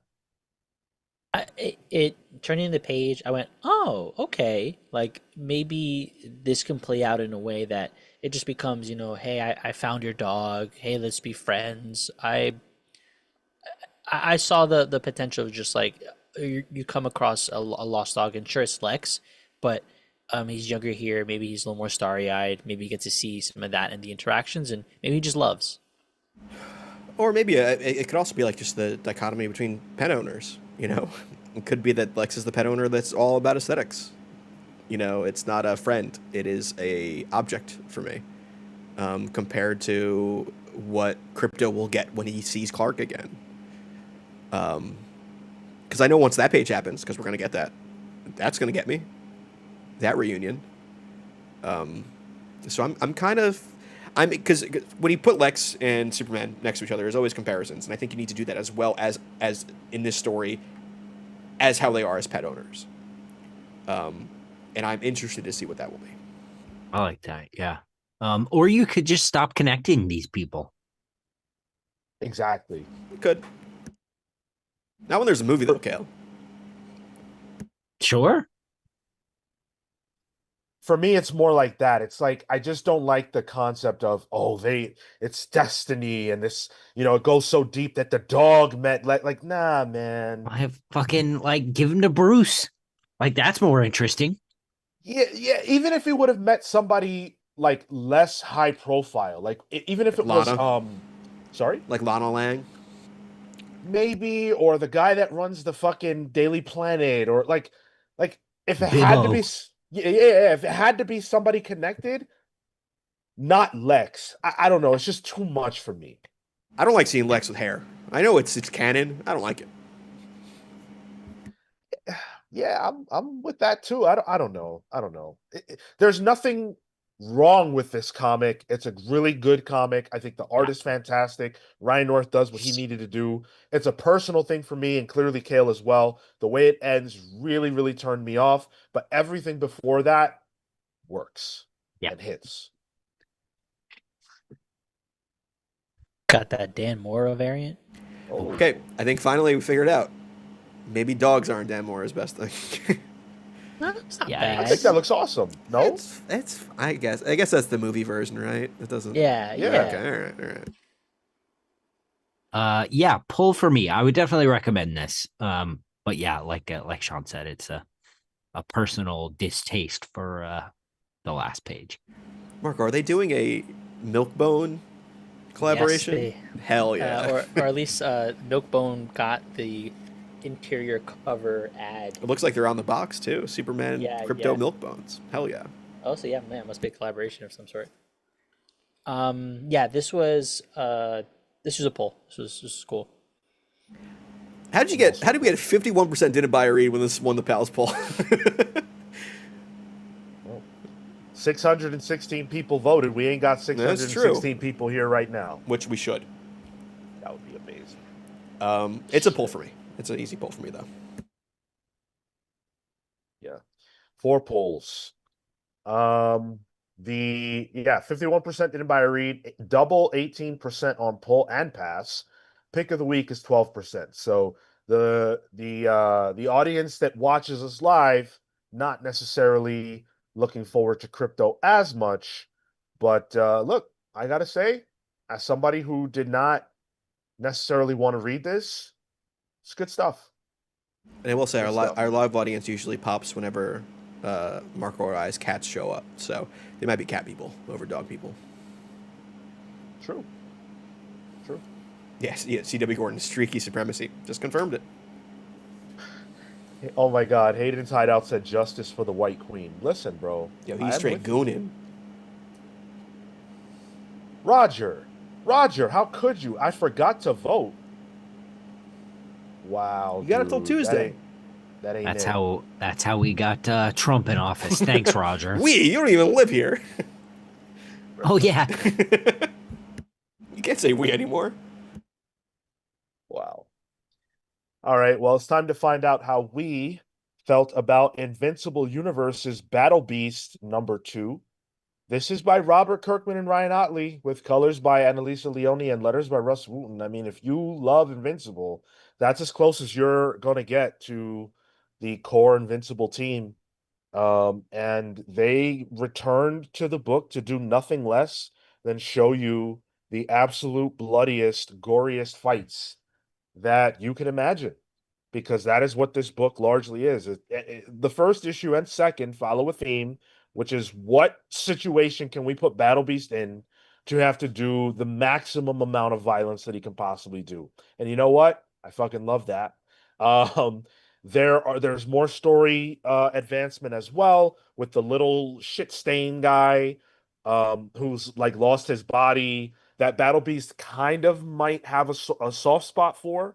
Well, now he's going to get a body. This issue, while Battle Beast is doing bloody murder, Homie's getting a body, which is kind of nice. He- And then we still have the robot who wants Battle Beast to die and is consistently putting him in situations in which he might perish, none of which have worked thus far. And Battle Beast doesn't mind because he wants to either die or kill as much as possible. And he's cool with both. Everything about this book is working for me. Marco's about to reveal it as his pick of the week, so I'm going to shut up and let him talk. Yeah, this is my pick of the week. That's all Mark has to say. That's it. They reiterate the premise. Sean just laid it out, but in text, there's a panel where Battlebeast is talking to the computer. If it is my demise you most desire, I must question your resolve, ship. Do you not want confirmation of my death to see the deed done? And the ship replies, that would be my preference. Yes, I apologize for the deception, but I attempted to bring you about your end in the most efficient way possible. And then again, it's just like, we're gonna go and put him in this wacky, crazy situation where he's just getting into a fight, he's throwing down with some kind of alien creature, some kind of villain. Cool. It tells you everything you need to know about this, and then you sit down, buckle in, and you're along for the ride. That's all I need. And that's why it's the pick of the week. And the art, ooh, there are pages I can't show, but the art's so good. I love this. This is almost a pick of the week as well. This is just so much fun. There are bits in here that made me laugh out loud. There's that one. I'll bring it up in the stream. My slides broke somehow, but there's this one bit where they do they pan out, and you can see the entirety of this workstation or space station they go into. And there's this one guy who's clearly Riker from Star Trek. Yo, Marco, what did he say there? He says I happen to be well versed in alien genitalia or something like that. Yeah. Which I'm like, are they doing that? And they lead into it even further later on. Yeah. I was like, Kirkman and Otley are just having fun in this, and I can't begrudge them at all. This is a lot of fun. It's stupid. Even when Prince Salaka is his name, the little guy, he gets a new robot body. He's got the cuntiest little body they give him. There's a little silhouette, and I think the term that people use is body is tea. He's got his little ass hanging out too. It's just goofy, this whole book. Yeah, look at that silhouette, Marco. Zoom in on that silhouette there. That is it's like a bear and a twink hanging out in space now. It's a lot of fun. It's stupid. There's a giant turtle that Battle Beast just smashes his head in. This is one of the most turn your brain off in the most positive way books and just have fun. It is almost the complete opposite of New Gods in my eyes in terms of how it's fun. But I loved it. I'm having so much fun with this. This almost makes me want to read Invincible. Almost. It's good. It's not like this. Whoa. I don't think it's like this. Yeah. And I don't even know that it's necessarily turn your brain off. I think Kirkman is so good at what he does. He gives you threads and he makes strings and panels. He gives you, along with Otley, but with direction, I assume.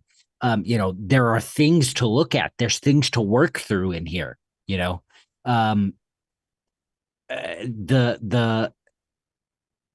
cliffhanger is Battle Beast and his ship being being held by a tractor beam, by some spaceship bad guys, and the computer's like, oops, I did that. Fuck you. It's just yeah, dude. Why didn't we see that coming? Of course.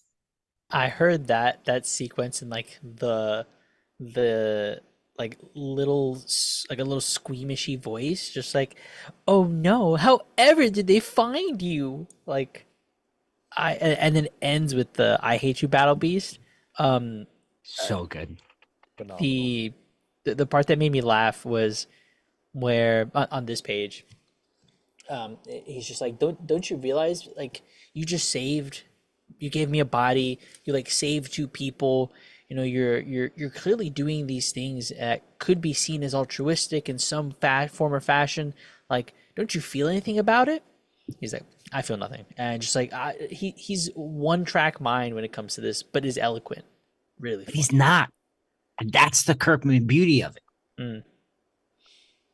See, I'm locked up with Cale here. I think that there's a lot happening in this book. It's just that it's kind of like hidden behind all the gore. Um, but there's a difference between a book that's simple and there's no frills, nothing under the hood at all, and then there's a book like this that masquerades as simple. Yeah. Because on its face, it's about a vicious beast that just kills wantonly, and that's it. But you can't just say that because that's not all that it is. And Yeah. everything else is where the Robert Kirkman gift comes from that makes him probably the most important writer of the comics writer of the last 20 years. It's because of this. It's because of the way he can figure out unique ways to bring about the same sorts of things you may have seen before, Yeah. but it's got that twist to it. Yeah. I was thinking about it this week when they announced that other Kirkman book that we may or may not talk about on Saturday. But I think Kirkman is the most consistent writer in comics since I've been reading comics. He doesn't necessarily put out that much, but like it's all independent stuff, really.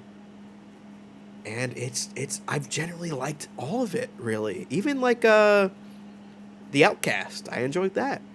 Void Rivals, I'm really liking that. Die, Die, Die, when that dropped suddenly, was a lot of fun. Maybe people can argue that latter half of Walking Dead, maybe not so much so. But it's insane how Kirkman just knows what to write for himself. He knows what his strengths are, and he leans into it. And I think this book's emblematic of it. Cole in the chat says their commitment to this being an ongoing has me so bought in. Kirkman says ongoing, he usually means it. It'll be interesting to see how Ryan Otley keeps up with the pace.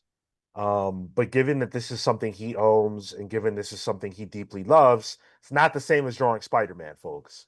As much as I'm sure he loves Spider-Man, the checks for something that you own are much nicer and the invigoration is there to work that much harder. So, And I bet Kirkman's doing him, letting him do whatever he wants. certainly. I wonder whose gag was it to do the Star Trek thing. Like, I wonder if that's an Otley thing or a Kirkman thing. In the back matter, I'm pretty sure Otley talked about how Kirkman is it feels like he's drawing this for him in a lot of ways because he knows what Otley loves to draw and he gives him consistent opportunities to draw those things. So this reads to me like two old friends just having a blast. Jamming, yeah. And when you present that kind of idea to an artist, to a creator, you can extend that beyond comics, just anything. Yeah, you're willing to work hard when you're having that much fun. It almost doesn't feel like work, I got to imagine. So, and with the success of Invincible outside of comics too, like I'm sure they want to be playing in the sandbox a little more too. That's a great point. We don't know the long tail of something like this. Could this be a side animated series? Well, even like the Invincible Universe tag for this, Invincible Universe Battlebeast. Who knows? We're going to get Alan the Alien as an ongoing. Right. Mr. Immortal as an ongoing. Yo, what cover is this? It's the Lee Bermejo cover, dude. It looks sick, right? Oh my god. Yeah, there's also a good Mahmoud Asrar cover too. Like, I'm not a variants guy. This book really works on the variant end. Well, that's a 1 out of 100. All right. Whew. Just find when the guy is talking to the guys at your shop. You know, the guy likes to talk a lot at mansplain. He likes comics explain. When he gets the guy at the front desk talking, do a little, doink. I have a story about my LCS a little bit later. Boy, oh boy. I want to make sure we say thank you to Entertain Me, who has joined the Comics Pals channel membership at the Sidekick tier. Thank you so much, Entertain Me. You're a double dipper, and I appreciate that. We got to look out for you, brother. Andrew Cab asked, "Can I read this? If my only knowledge of Invincible is the show, 1000%. I have Yep. only read like a small piece of the Invincible comic. Most of my familiarity comes from the show. You don't need any more than that. I've only watched the first season of the show. You probably have more knowledge on Invincible than I do, and I'm There you loving the go. series. There you go. Just for the sake of it, pull. Really? Yeah, I'm thinking it's a pull from all of us, even though Yeah, Cale had to think step, Cale. step away for a Cale's second. AFK, but I'm imagining he's a pull as well. Yeah. You guys said 43% of you didn't buy or read. Don't do that. You should read this. Pull is 35%, pick of the week is 13%, and pass is 8%. So that means unless it was Banksy Main, who's been having trouble all night clicking on things and it coming up, didn't buy or read anyway, someone didn't like this. And I'm struggling to understand that, but we all have our tastes, so fair enough. Entertain Me says bank account was hacked, canceled card. A new card came yesterday. I have to redo all app payments with the new card. That is brutal, dude. Oof. We've all been there at some point or another, yeah? That sucks. You Sorry gotta to stay hear. off certain websites, bro. You gotta be careful, man. Or you know when you like you can dip your card in like what is it, the like a gas station or some shit, and like Oh, Oh, I always yeah. check those things. You know, like I make sure like there's no plastic covering. I'm like, all right, yeah, I'm gonna, yeah, I I like look like an ladle idiot. it. Yeah, I look like an idiot trying to break this thing. Like, ugh, ugh, like the Zoolander on the Mac computer. Yeah, you gotta be so careful these days. All these hacks and leaks and everything else. It's crazy out there. It's crazy. Um, And yeah, Kenneth Williams, I'm proud that the early issue twos didn't spoil this for everyone Yeah, else. That's one of the coolest things about the issue one was the blind bag. Some people actually had issue two in advance. I love that. I think was it Roger who said they got it signed by Otley, the advance issue too. Yes, Yeah, I that's believe he cool. did say that. Yeah, that's insane. That is absolutely nuts. And I wanted to respond to this comment too from Joe, just because I disagree with it. I really like the Battlebeast book, but it's as simple as all simple. Marvel does it, then boo, but Battlebeast does it, then it's breaking the net. Hashtag double standard. I don't think I agree because I feel like, again, as I was saying earlier, and Cale was alluding to as well, it's not simple in the same way that people traditionally use that phrase. Simple isn't bad. It you can have a simple like framing device. You can have a simple status quo, so to speak. The issues aren't complicated, but there are emotional beats happening. There are characters to connect to. There are things that make you go, wow, I've never seen that quite like this before. And those are the things that we're responding to, even in an environment that can be labeled simple. It's more about effective storytelling Yeah. than being simple or obtuse or because even if you can see like the twist or the cliffhanger or whatever coming, like the fact that Kirkman or whoever it is, the fact that they dropped the clues and seeded the path so that you could see it means that the story works. Right. And I think even though it's simple, it's funny. You know what I mean? Like humor doesn't need to be complex. In fact, sometimes the best humor is simple and straightforward. And I think this book has that. I think an example of something similar to this from Marvel, just off the top of my head, is Beta Ray Bill. Maybe you guys can think of something a little more recent, but I, to me, simple but effective premise that gets you where you need to go, and it's a great story.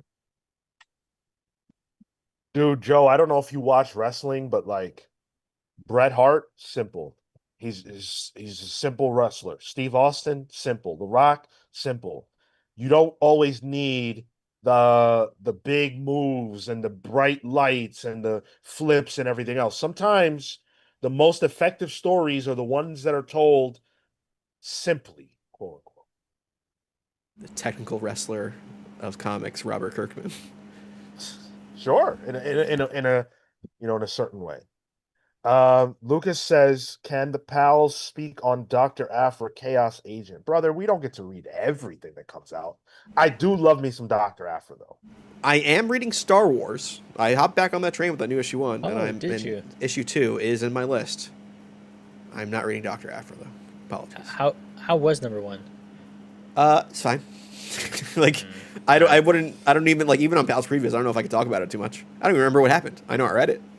Okay, well, All right. Yeah, I mean, maybe it could be one of the quick hits at one point. Is that me calling for a segue? Well, I was waiting for you to. Speaking of quick hits, Cale's got one for Absolute Flash number 4, which we booted from the show, but Cale read anyway. So, And I was the deciding vote there, I think. And I completely forgot we did it. Yeah, I was like, Cale so read that- extra? What? That was the first thing I read, and I went, wait a second. Excuse me. But I enjoyed it. But to be honest, I felt like it was issue 2. Like we finally get to see Wally do something and interact with other people, and he's not on the run. And we even get movement in the world that's connected to, like Lazarus and like what that all might mean for like the Flash's rogues and broader things sort of happening in the world. And I think it was a really cool issue of the Flash. We get to meet Ralph Ralph Dibny. Sue's sort of on the horizon, and we meet Linda, which is cool. But I the one thing I would say is I think I would, it's only issue 4, but I would like a little more on Wally's powers. But dude runs fast. What do you do? Those are the powers. It was a different artist, and Oh, It was A.L. Kaplan. I enjoyed their art, but there was I didn't grab the page, and I should have, because I didn't think about it until long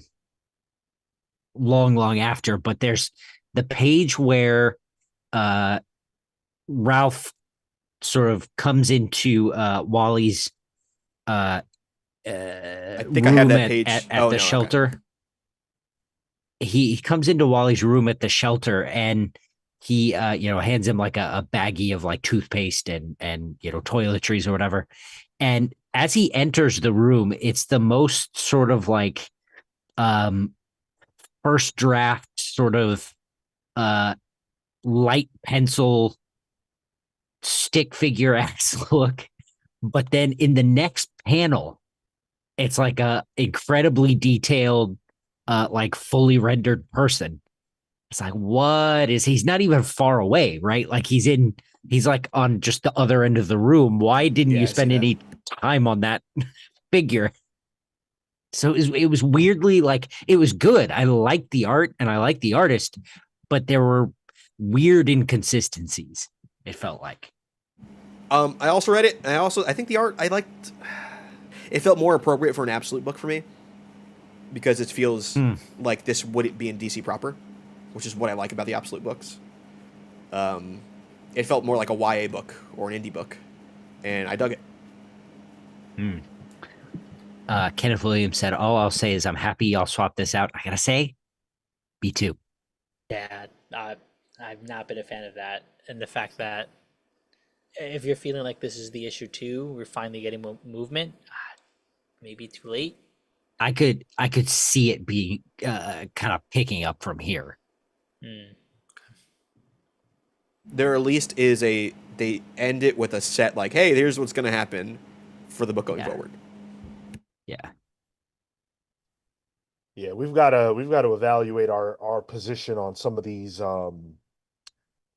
absolute and ultimate titles, because it's just getting to be too much. And Well- I think I speak for all of us when I say, like, I want to talk about other things at this point. Like, it's not even about liking them or not liking them. It's just like, all right, we've talked about a lot. You want to see other people? It's fine. I get it. Yeah. And the fact that we're like actively voting to kick them off the show is like, that's saying something. For Battlebeast, though, there's a lot I would kick off the show for Battlebeast. Well, for sure. Hell yeah. Yeah, that's a great book. Sean, you mentioned evaluating. I was gonna evaluate Amazing Spider-Man #6. Oh, please do. This is the Black Cat issue, and I'm struggling to remember where we had this. Maybe it was the Superior Spider-Man book club, but in this, there's a lot more romance. Like I'm seeing a lot more of the relationships that are happening between Peter, Osmani, the aforementioned Black Cat. And it was funny because I have very little experience with her and like their interactions. And so when she comes down, one of the first things she says, she like sneaks up on him and she's like, swoops in. I'm sorry, I can't pass up a chance to watch you make a mess of yourself, Spider. I was like, oh, girl, what? This book is sexy, right? Yeah, dude. They start flirting, and I was worried about the start of this arc because of Ramita's art, but Joe Kelly's script throughout this has kept me on board. I think the interactions again is mentioned, but also there's some emotional payout for Aunt May towards the end, and we do also get the reintroduction of Tombstone comes back, and I was about to have a moment where I'm just like, no, are we back on this bullshit, fucking gangs and whatnot? They literally mentioned gang war, and it's like, I hey, know. if you want more of this, go gang war. No, thank you. And I don't, so please tell me this isn't it. And then we get the big bad reveal across a 2-page spread, mind you. That was cool, very cool to see. So I am loving this book. Wait, who did they show? Hellgate? Yeah. Sick. Okay. He's a wide boy. Yeah, can I see what it looks like physically? Oh, it's one of those. Okay, it's that pinup. guy. Okay. Yeah, pinup. this is cool. This is a cool page turn. I actually really like this issue. My quick hit, Joe Kelly is letting these people fuck. Like, off screen, even Aunt May's getting it. Like, she has like a new love interest. She's getting those hotcakes, those wheat cakes clapped. This is something I never knew. What happened with Jonah's dad? Oh, he dead. Oh. Yeah. I think cancer got him. Yeah. Oh, poor thing. But no, like I thought there was a really good bit in this where Shay and Peter are talking, and Shay's like, "Yeah, I got a date coming up." Whoa, they're talking. Well, no, she's like, "I got a date coming up." Peter's like, "Oh," and she's like, "Don't worry. Yeah, I saw the white hair on your shirt. I know you're dating other people too. We're not exclusive. It's fine. We're adults. We can talk about this." I'm like, I've never seen a modern take like that in a Spider-Man comic. Even though Joe Kelly is like saying the words "out of pocket," which I don't know how old Joe Kelly is. I was like, oh, that's a very modern turn of phrase for Joe Kelly to be using. I thought that was good. And like, there's one bit where like Peter realizes that he's in a like a non-exclusive relationship, and Black Cat's like, hey, you want to fool around? He doesn't. He says, well, I'm in an open relationship, and then it cuts to the next page. So they fooled around. Well, not an open relationship, but to your point, it's not exclusive. They're adults. They're just doing things. Just dating. Dating does not mean you're together. Crazy. Yeah, I was like, hey, that's New York, baby. I love it. It's fun. That's fun. I like it. I got to get on that. I haven't read that one yet. Worth it. How was the art? It's John Romita. Not my favorite. Yeah. Yeah. Well, do you say that positively, Tyler? I say positively. I'm the opposite. Do you like John Romita? Yes or no? That is how this works. Yeah. So to answer your question, for me, it was John Romita. For me, it was John Romita. Right. Yeah. Right. Yeah. Also, Right. also Hayden Sideout says Polly Peter Parker. I think I made that prediction like a week ago as something I wanted to see. Yeah. I have one quick hit that I didn't mention to you guys before, but I just have a couple thoughts. Superman Unlimited #2. It's really good. It's Dan Slott doing a really good ensemble story. The Raphael Albuquerque art, though, is what really kind of I enjoyed. There's a page that I pulled that I want to put on the screen of, I think it's, what's her name? Knockout. She was in Secret Six with Gail Simone, where she just lunges after Superman. And there's this real dynamic action shot of Superman reacting to that, and then just like in one fell swoop, just like throwing her into a pole. Oh, it was really good. I think it's Dan Slott doing a kind of a cheery book, even though the content of it is pretty dark. It's like, hey, kryptonite's everywhere. Superman can die at any moment if he gets shot, even though he has this weird gimmicky gold power thing. I'm having fun with it. I'm happy to see Dan Slott at DC. Cool. Awesome. Those are the quick hits. Hopefully you guys enjoy that. Every time we do them, you seem to like them. So I'm glad that you guys were able to get to a couple more books this week to talk about. Before we get into the stack, or really rather now we are getting into the stack, and I want you guys to start sending out your numbers. Sean's Stack, of course, being a segment we do where I buy a lot of comics every week, and you guys are supposed to be helping me lower my stack count by essentially shaming me into buying less books. It's starting to feel like a kink at this point now, Sean. Sorry? It's starting to feel like a kink at this point. Definitely not. Definitely not. Whoever's closest without going over wins either a no prize or the code to any of the Marvel books that I bought this week. Now, what I want to tell you, and this is a generalized PSA, all right? And this is coming from the LCS Sheriff. My badge is over there, but I'll get it if I have to. When you go to your LCS, this goes for all people, and I say this with peace and love. When you go to your LCS, the first thing you need to make sure before you leave your house to make that trek is that your ass is thoroughly washed. All right? I knew you were going to say this. Wash your ass, your pits, okay? I walked into my LCS, and by the Marvel section, it was a little empty by the Marvel section. And I was a little surprised by that fact. In New York City, you know what that means. It's like the subway car with no one in it. Yep.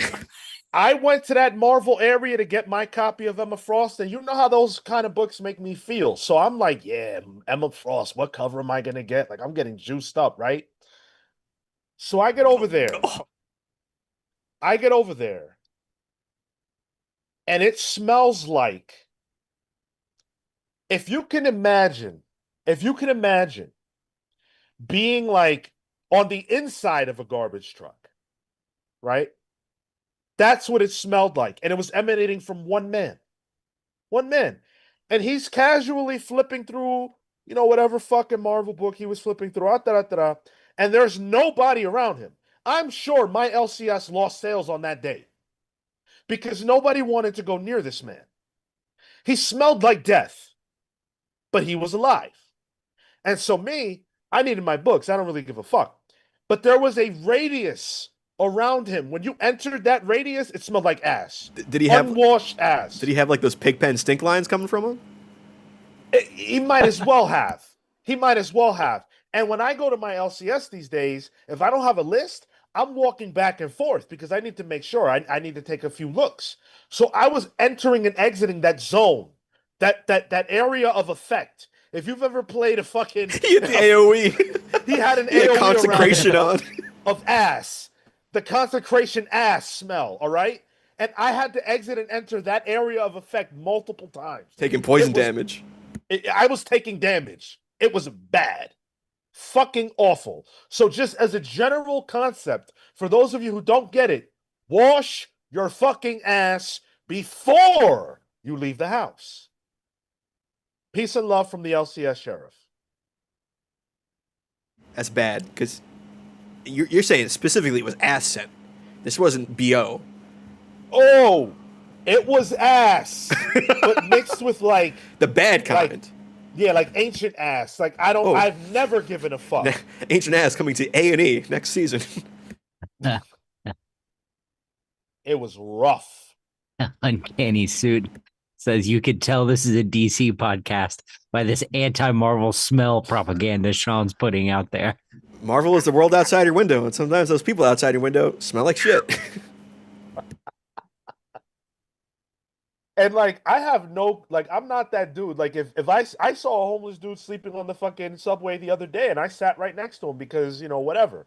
This smell was so bad that like I had to be in and out. I had to be quick with it because I just couldn't handle being around it for that long. It was rough. It makes Mothman sense. It says, sounds like the average Asmongold watcher. Sounds like Asmongold. Yeah, that's true, yeah. Come on now. Oh, I had to get that off my chest. Thank you for listening. Cale, do we have enough numbers, you think? Oh, we got tons of numbers. All right. Hit them up. So we've got Marco coming in hot with 17. C.W. Gordon for 19. Near, not far away from that, 20 for the stack. Hayden's Hideout says 16. Lucas says 15. C.W. Gordon says Marco 11. Rami Darwish says 18. James Jones, perennial winner, says 19 for the stack. Quitsu says 19. Lucas the Heat Wave says Marco 13. You're killing me with these. Entertain me says 19. MD Johnny says 14. Jay Quirk says 22. MX Mothman says 20. Jesse says 12. Andrew Cab says 23. Luna's got 13. DeWoody says we going for 21. Roger Hernandez says 17. Ted H, no faith whatsoever, says 29.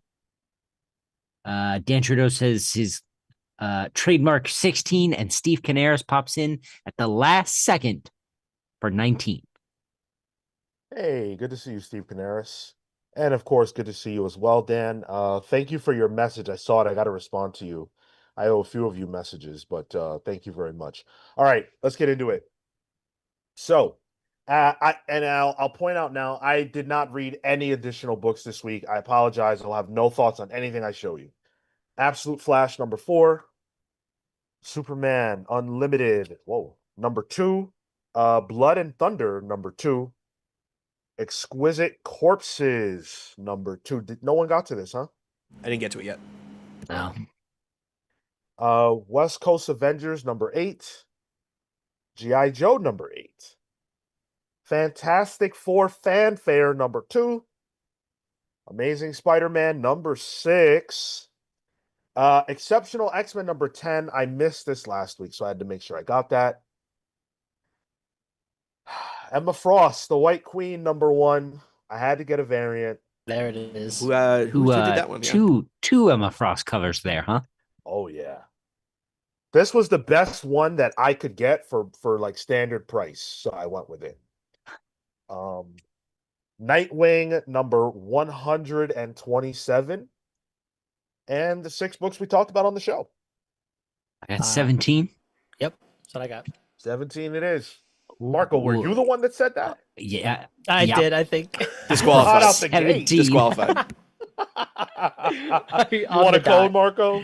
Nah, I'm good. I got my codes, dude. The next one isn't until Roger Hernandez. Way down that list. Cool, dude. Roger, you're welcome to message me if you want one of these codes. If not, that's fair game as well. Anybody really can message me. I really don't care. They're free if you want them. It's not like we're charging you. Just message me on Discord. I'll send you a code. Marco, what's your stat count, dude? So the 6 we read, Amazing Spider-Man, that's 7. And then I got, because I missed this last time, I couldn't find it, but Blue Palo Verde, that's the Ray Fox book. So I haven't gotten to this one yet, but I am excited. Mad Cave. I was going to ask you if you foxed with it or not. Not yet. Nice. Okay. Godzilla versus Avengers, because hell yeah. I've been picking these up. And then Benjamin. I actually got a variant cover. This one looked kind of neat. And I like that cover. as I was checking out, the guy scanning it was like, "Bro, this book, I read it on the train. Crazy. Got home, took some mushrooms. Crazier." I was like, "Whoa, all right, dude. Rad." I like how your shop has people who people checking you out read the comics. Yeah. And then he saw Battlebeast. He's like, "Bro, this has been mad fun. So much blood, so much gore, but this has been mad." He had something to say about the book. So you know what? I, I was on mushrooms. More blood. Yeah, You need to give the guy give him one of the cards next week. Have him in the comments here. gonna have to. That's 10 total. I don't think anybody got that. I think everyone No. went one Everyone over. said 11. Yeah. Yeah. Wow. All right, Fortunate. Marco hits that count at a reasonable amount. So CW Gordon, if you want that, you got it. You're the first one. Yeah, whoever. You want that Benjamin code. They have it. Is it all Give about them? Godzilla. Give you Godzilla versus Avengers. Oh, I forgot to mention one thing. Never mind. It's not that important. No, it was a funny bit in Superman Unchained. Oh, Yeah. Tyler, did you see the birthday wish that Scott Snyder sent to us? No, where? I mean, it wasn't direct from him, like personally, but we did get. Oh, in the Instagram. Yeah. Oh, that's yeah. right. Did you watch that? I didn't get to it. No, I saw the alert and then I forgot because I have ADHD. You should see it. Okay. You should see it. It's cool. All right. I mean, it's fucking Scott Snyder. like a free wishing us cameo. Happy birthday! Like, Yeah. what the hell? Yeah, we got a free cameo. Is it quick? Can I watch it right now? Actually, hold on. 100%. You All can. right, Yeah. hold on. I'll mute myself. Put it in the show. Put it in the show. Well, maybe for Saturday. We'll see. Yeah, that would be skills if he could somehow fucking do that. In this I mean, moment. that's not that big a deal. I got one of those early on. You did. No, you did. You're right. Did it? But what he said? Didn't he say "fuck you"? It was a great big fuck you. Yeah, it sure was. I stumbled across that not that long ago and I went, "Oh yeah." That was cool. Yeah, It seemed like he sort of remembered who we were. He retweets us all the time, so he knows us. sure. Yeah. Yeah. I got to imagine it. By this point, if he sees us in person, not that he's going to know our names, he'll be aware that we've spoken to him in the past. And we got the shirts. Yeah. Few occasions. Yeah, exactly. So we'll show you guys that on Saturday for those of you who want to see it for yourselves. I forgot to mention it last Saturday, so we'll throw that in there on this Saturday's show. And we're going to have a lot of Spider-Man stuff to talk about. There are 3 major Spider-Man announcements that were made by Marvel, so we're going to talk about those. We've got a whole bunch of other news items to get into. Big news stuff. I'm going to see if we can do another Reddit segment because that one went over pretty well this past Saturday, so we'll see about doing that again. And a lot more fun, as always, on the main show every Saturday at 10:15 a.m. Eastern. Tyler, it looked like you wanted to say something. Oh no, I was getting ready to hit the end stream button. Oh, all I was right, warming fair my enough. hands up for it. Well, that is where we are headed to next. Yes, Clayton, I did shout out the poll for next week, but I'll do it again since you mentioned it. Make sure that you vote in the poll. We need as many votes as we can get. Hit the like button on your way out. Thank you for being here. Enjoy